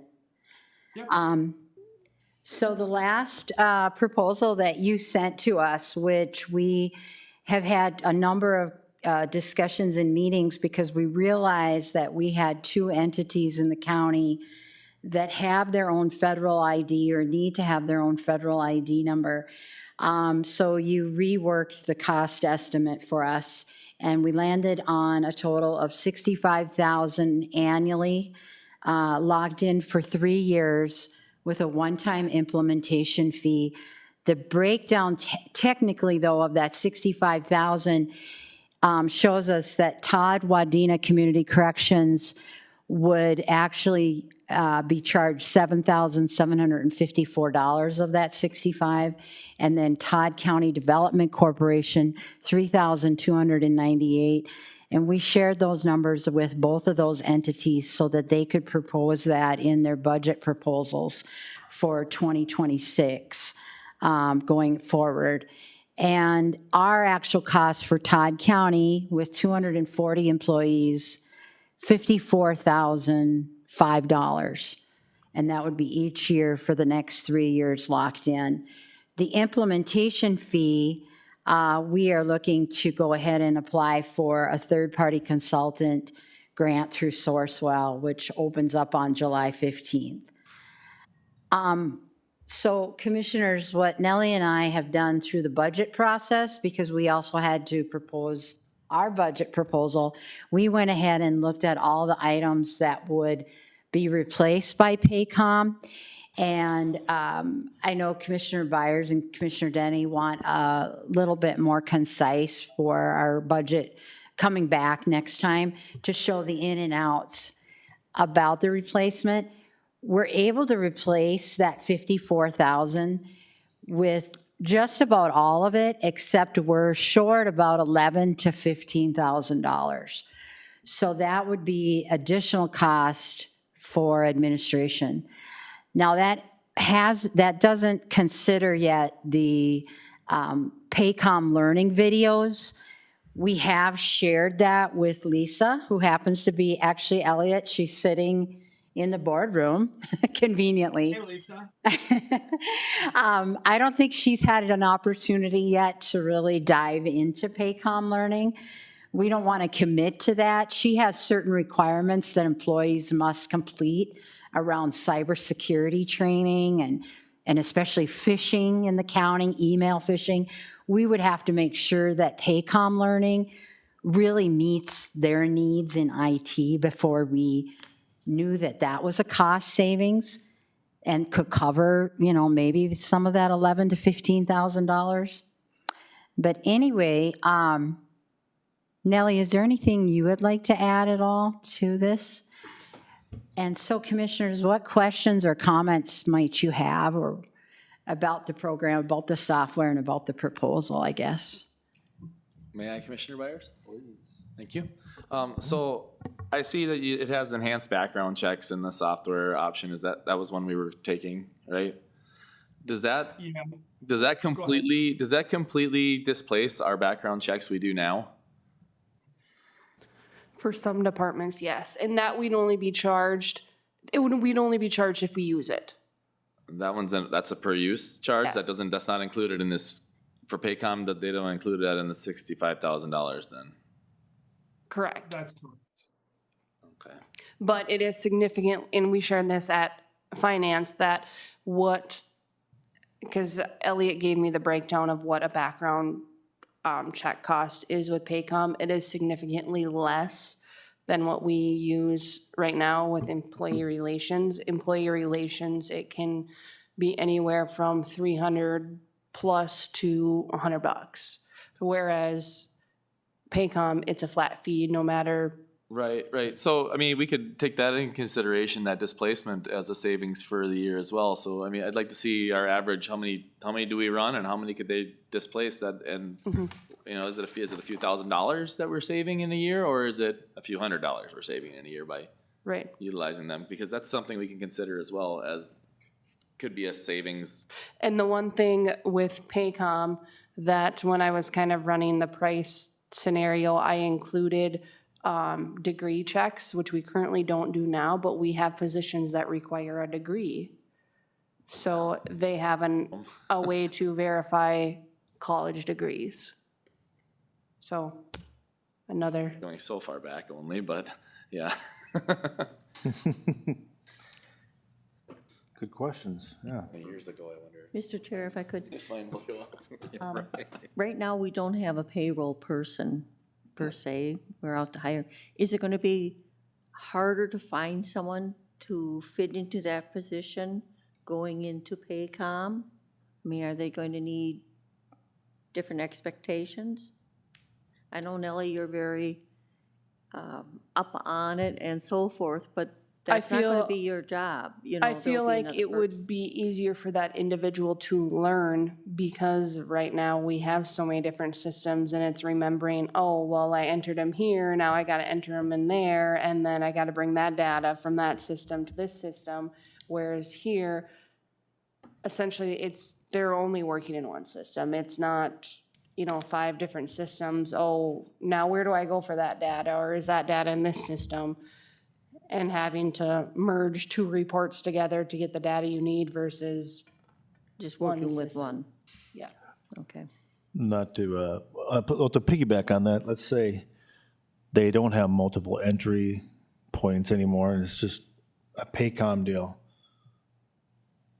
Does that open position require a full-time person then? Oh, interesting. I would still say yes, because there are things we are not currently able to do because of the time we spend going from one system to another and manually tracking things. There are things we could do to enhance and be better timely on things that we just don't have the manpower to do currently. Want to think that through so that we continue to enhance our admin team and service employees and county as need be. I think another question I have is for Elliot, and I just have going through a couple major software installations at organizations I've worked for. It always seems to be the information in is what you're going to get out. So, someone are going to be here 5 to 7 times during the implementation. I'm curious, like, okay, 5 to 7 times, is that 2 hours? Is that a, what are the time frames? I mean, is that a 40-hour commitment? Is that a 100-hour commitment? And then also, like, that's the first question. And the second question is, how do you get department heads and managers to use the system? Because if the system's there and it doesn't get used, we got a system, but nobody uses it. Yeah, great questions. To answer that second question right away, it's very common, when transitioning groups from, coming from a more manual system or, where department heads maybe aren't using the system as much as they could be today, for groups to think that, it would remain the same in a new system or in Paycom. But I know, I believe Morrison County came and talked about Paycom to you all a few months back. And the biggest thing is, I think I had alluded to it a little bit earlier, that implementation specialist, that you're kind of your quarterback throughout implementation, they're coming on site specifically for those department head trainings and for those employee trainings as well. So we're training them on how to properly use the technology, and kind of the things that they should be managing on their end. And we try to make it as easy as possible for those department heads, specifically with what we call the manager on the go side of the app, where they're getting PTO request notifications or punch change request notifications straight from their phone. So if they are more tech savvy and do have the app downloaded, the goal is that they're able to manage those things just at their fingertips. But again, during that implementation, we're coming on site and really training them on and making them feel comfortable using the technology. As far as the time commitment during implementation goes, typically it's about 2 to 4 hours per week for the admin team dedicated to the implementation of Paycom. During that initial phase, typically in the first 2 weeks of implementation, the team will get together with their implementation specialists and we'll put together basically a full project plan leading up to when you're processing your first payroll within Paycom. And that's when we're determining, when the team wants us on site, for what meetings do they want us on site. And then, we'll also get those department head trainings and employee trainings scheduled as well. So, Mr. Chair, Elliot, we're locked in for 3 years at 65,000, correct?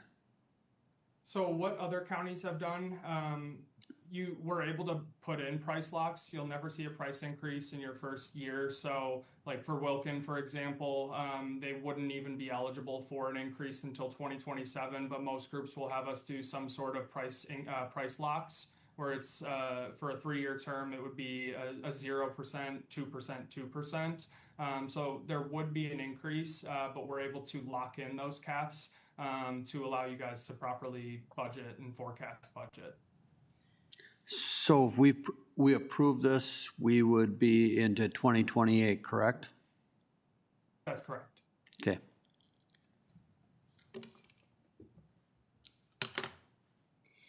Now, I think, Elliot, you had said if, that we could possibly negotiate with you, or the board could, but that if we were going to negotiate this price down, and I think I've shared with you that we're not at 100% replacement with the programs we have now. We're under approximately 15,000. There might be some wiggle room here in the annual cost, but you would have to take it to your managerial team above you to ask for a drop under this 65,000. And then we would want to maybe, if we are going to do a 3-year, and talk about what it might mean for increase, a minor increase, or can we do something close to 0? Whatever we're going to do, you need to take that above you, is that right? So that conversation we'd have to give you numbers that you'll take back. Yeah, that's exactly right. Yep, I would have a conversation with Jack, who you all have met, and then from there we would need to have a conversation with my regional or our regional VP and our chief sales officer to get any further concessions approved.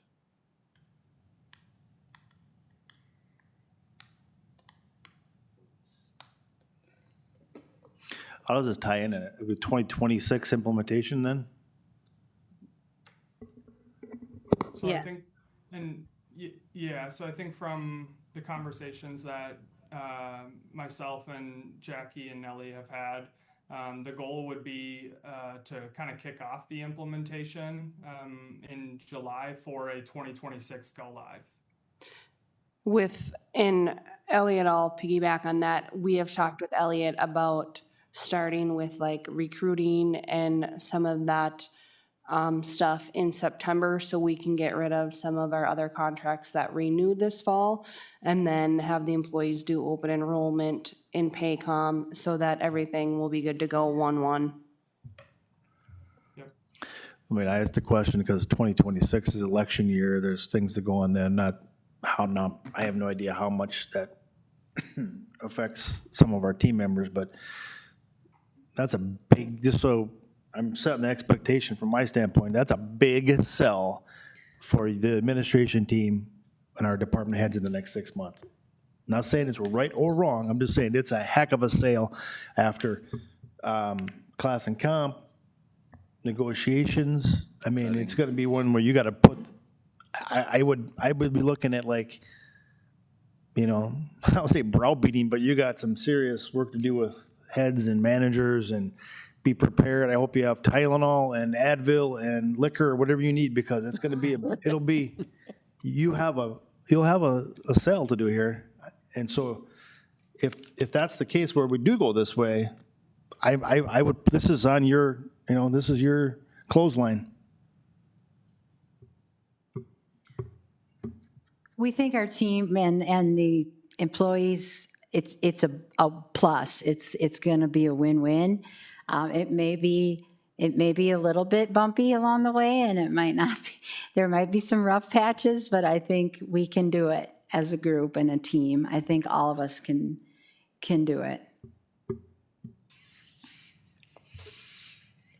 I would like to, I just want to leave that open, that maybe if there is a way to bring our annual cost down, at least in year 1, and then work off of that annual cost for year 2 and year 3. I kind of would like to throw that conversation out there. I'm always going to shoot low, Elliot. I mean, I don't know how close you can get us down to 50,000 on that first year, and then work that year 2, year 3. I realize that that's probably shooting really low, but I shoot low, maybe you shoot higher. So anyway, The other thing is, I mean, I'm glad Lou brought it up about the background checks, because anytime there should any type of capital investment or software investment of this nature, even personnel, there's got to be a justification that net pencils it out, right? I mean, we're not in the business to spend our constituents' tax money for, you know, a net doesn't benefit them. So something's got to be, the justification, cost justification has got to be there, and it can't be, it's easier for everybody because, and I mean, I want it easier for everybody, but also this is all hard work. This is not, you know, not simple, so. Mr. Chair, if I may say from the auditor's side, I feel it's going to be beneficial. You're going to save time. The reports that we request from Nellie are very extensive for audit, cost and allocation. Cost allocation gives us back federal money. We get big money back from that report by doing it. And I don't think the county staff realizes that the time and effort that we put into that report just to get money back. We don't have to do it, but we do it to get money back. And Nellie contributes a lot of data for that report as well. So overall, you're looking at cost, but I'm looking at productivity of the employees and management teams. And I foresee it as a win-win just from the items that my office requests from HR.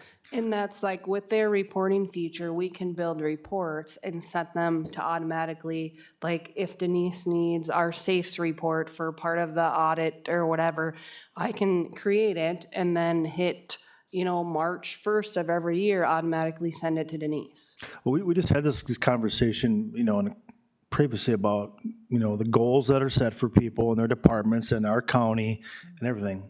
So, you know, for me personally, like, okay, we're going to buy this Paycom. My goals are going to be X and they're going to get done. They're not going to be an 18-month deal. We have a year deal. And we're going to keep our head counts the same, or, you know, the productivity in auditor treasurer is going to lead to whatever, you know. And I'm thankful that you have those feelings because that makes me feel better too about this situation. But I still think there's a way to pencil out what that productivity gain is. And whether Elliott has case studies of how it, you know, affected auditor, treasurer departments or administrative departments, whatever the case may be, we have a lot of work ahead of us. We've got hundreds of cases we haven't been able to, you know, to get done because of staffing. And so what are those intangibles that we can make tangible and put dollars to? And I would agree too, from a board standpoint, that I would like to see the details of background studies, because there's many times we get to the board on Tuesday morning and somebody's like, I'd like to amend the agenda. I'd like to amend the agenda. And poor HR is waiting because this part of the background didn't get done or this part didn't get done, which trickles down to everybody, because then it leads my office waiting on an action. I'm waiting to bring it up that morning. I'm having to go to the board chair. I think these are just little steps that people aren't seeing that contribute a lot to the workload too. So I'd like to see that that background study is very thorough so that we have a punch of a button that says, it's done. Okay, we can move on. If the background's done, we can move on with the hire. Yeah. These are just my opinions from the world I see. You know, yeah, if I had a punch list or a Excel spreadsheet that said, these are the savings we're gonna get, you know, just like as in a construction project or whatever. And you know, if they're not, we don't hit them dead on or whatever, at least we gave it thought and put a number to it. You know, someone came to the board, they said, well, we had some wrong numbers in there. So they that's okay, that happens, we get it. I'm not saying it's gotta be bulletproof, but we gotta have something, we gotta have a target here. So, you know, maybe I've missed it or not seen it, but you know, the background checks was a good comment, and whatever else measurable that you can say we're going to be 15%, 20% more productive. Okay, well, that really should lead to less overtime, you know, something monetarily and service-wise to our constituents. So, Mr. Chair, the question I have for Nellie, would this help the board, the five of us, when we go into negotiations and we're sitting there, would this be easier, pull up numbers that the board could utilize? Yes. Okay, thank you. So would it be helpful between now and the July 15th board meeting to pull together some of the intangible savings as well as that in and out of the programs that we're taking offline and the dollar amount of those subscriptions and get that to all of you prior to that meeting. I'd like And to see then- a spreadsheet would be nice. Okay. Here's what we're getting, here's what we're saving. Here, I mean, just a side-by-side comparison of what we have now and what we wouldn't have to pay then. I mean, it's really nice to see those things so we can actually put it on paper. Because yeah, it's a large investment. And then maybe also a revised proposal amount, if Elliot's able to do it, to bring that number to help us close that gap, but also, work on that before the July 15th board meeting. I guess what we're really asking the board is, can we bring it to the July 15th board meeting for an action if we can provide that additional information to all of you? A better number would help too. And a better number, I mean, yeah. I would say that you would have to giddy up really quickly to get to July 15th board, bring it to board without more discussion, for me personally. Right, I wouldn't want to make an I don't action want on to burst any bubbles, but that's 14 days away, so. That's quick. If you guys pull the magic and, Elliot, quick question. Right now with our current proposal, what is our increase for 2027 and 2028?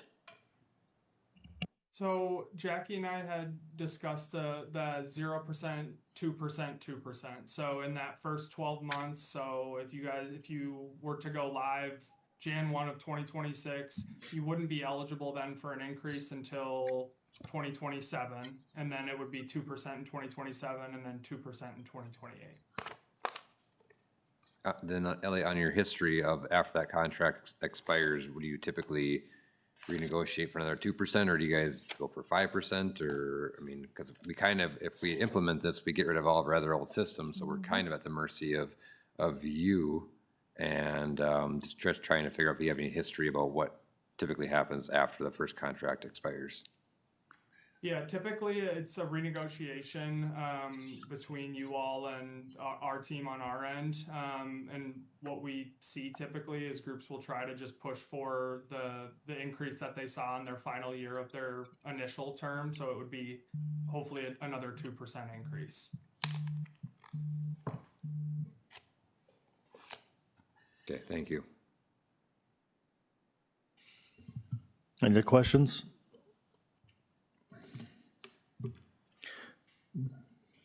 I would just, my last thing is, of course, we want as much information as we can, and we just need to prioritize. Your team needs to prioritize, what's going on currently, plus this, so. Have fun. Okay, we'll go to work, we'll stay in contact with you. And I mean, we're shooting for July 15th, that's our goal, but of course, it's the board's decision, and we want you to have every bit of information you need to make a correct decision or a good decision. Okay, great. Absolutely. Thank you all for your time. I appreciate it. You bet, Elliot. All Have a right, good thanks, day. Elliot. Yeah. Competition going. Okay, you good? So while we're still here, without Elliot, are there any other companies that do this other than Paycom, this exact thing? Well, not exact, similar. We looked into UKG, and I also got pricing from NeoGov. And these were the most reasonable by far? And so there's a lot of other counties who have UKG, and we have a contract with MN counties who have MNCCC. You can get a discount. It's not an all-in-one system. There are things that have to update overnight from one system to the next, and there's actually a couple counties who have UKG who are looking to get away from UKG because it's. Okay, I was just curious if there's somebody else They've out had there. issues, ticket turnaround times that have been 3 weeks plus, and they don't get responses. Right. And Wilkin County is one of the CPT counties. And we have another, for sure, one, possibly two counties from CPT who've said, let me know how your implementation goes, and they may also be. Yes. we will get $600 toward our charge Referral? because of the Yep. referral fee to Wilkins. Do we, there is some type of savings, there's another program we're getting rid of, right?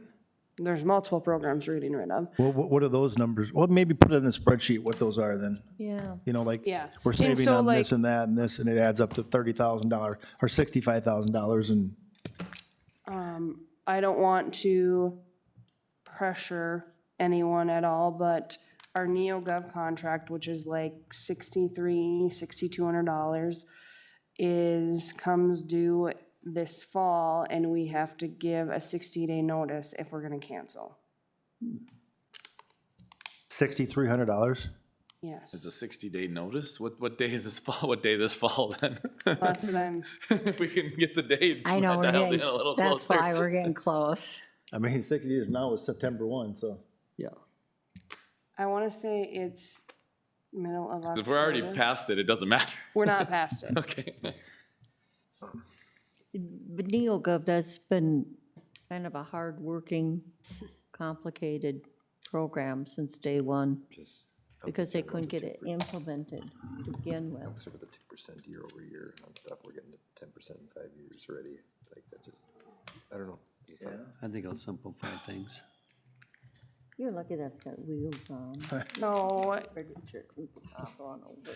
it renews October 18th, and it's $6,706.80.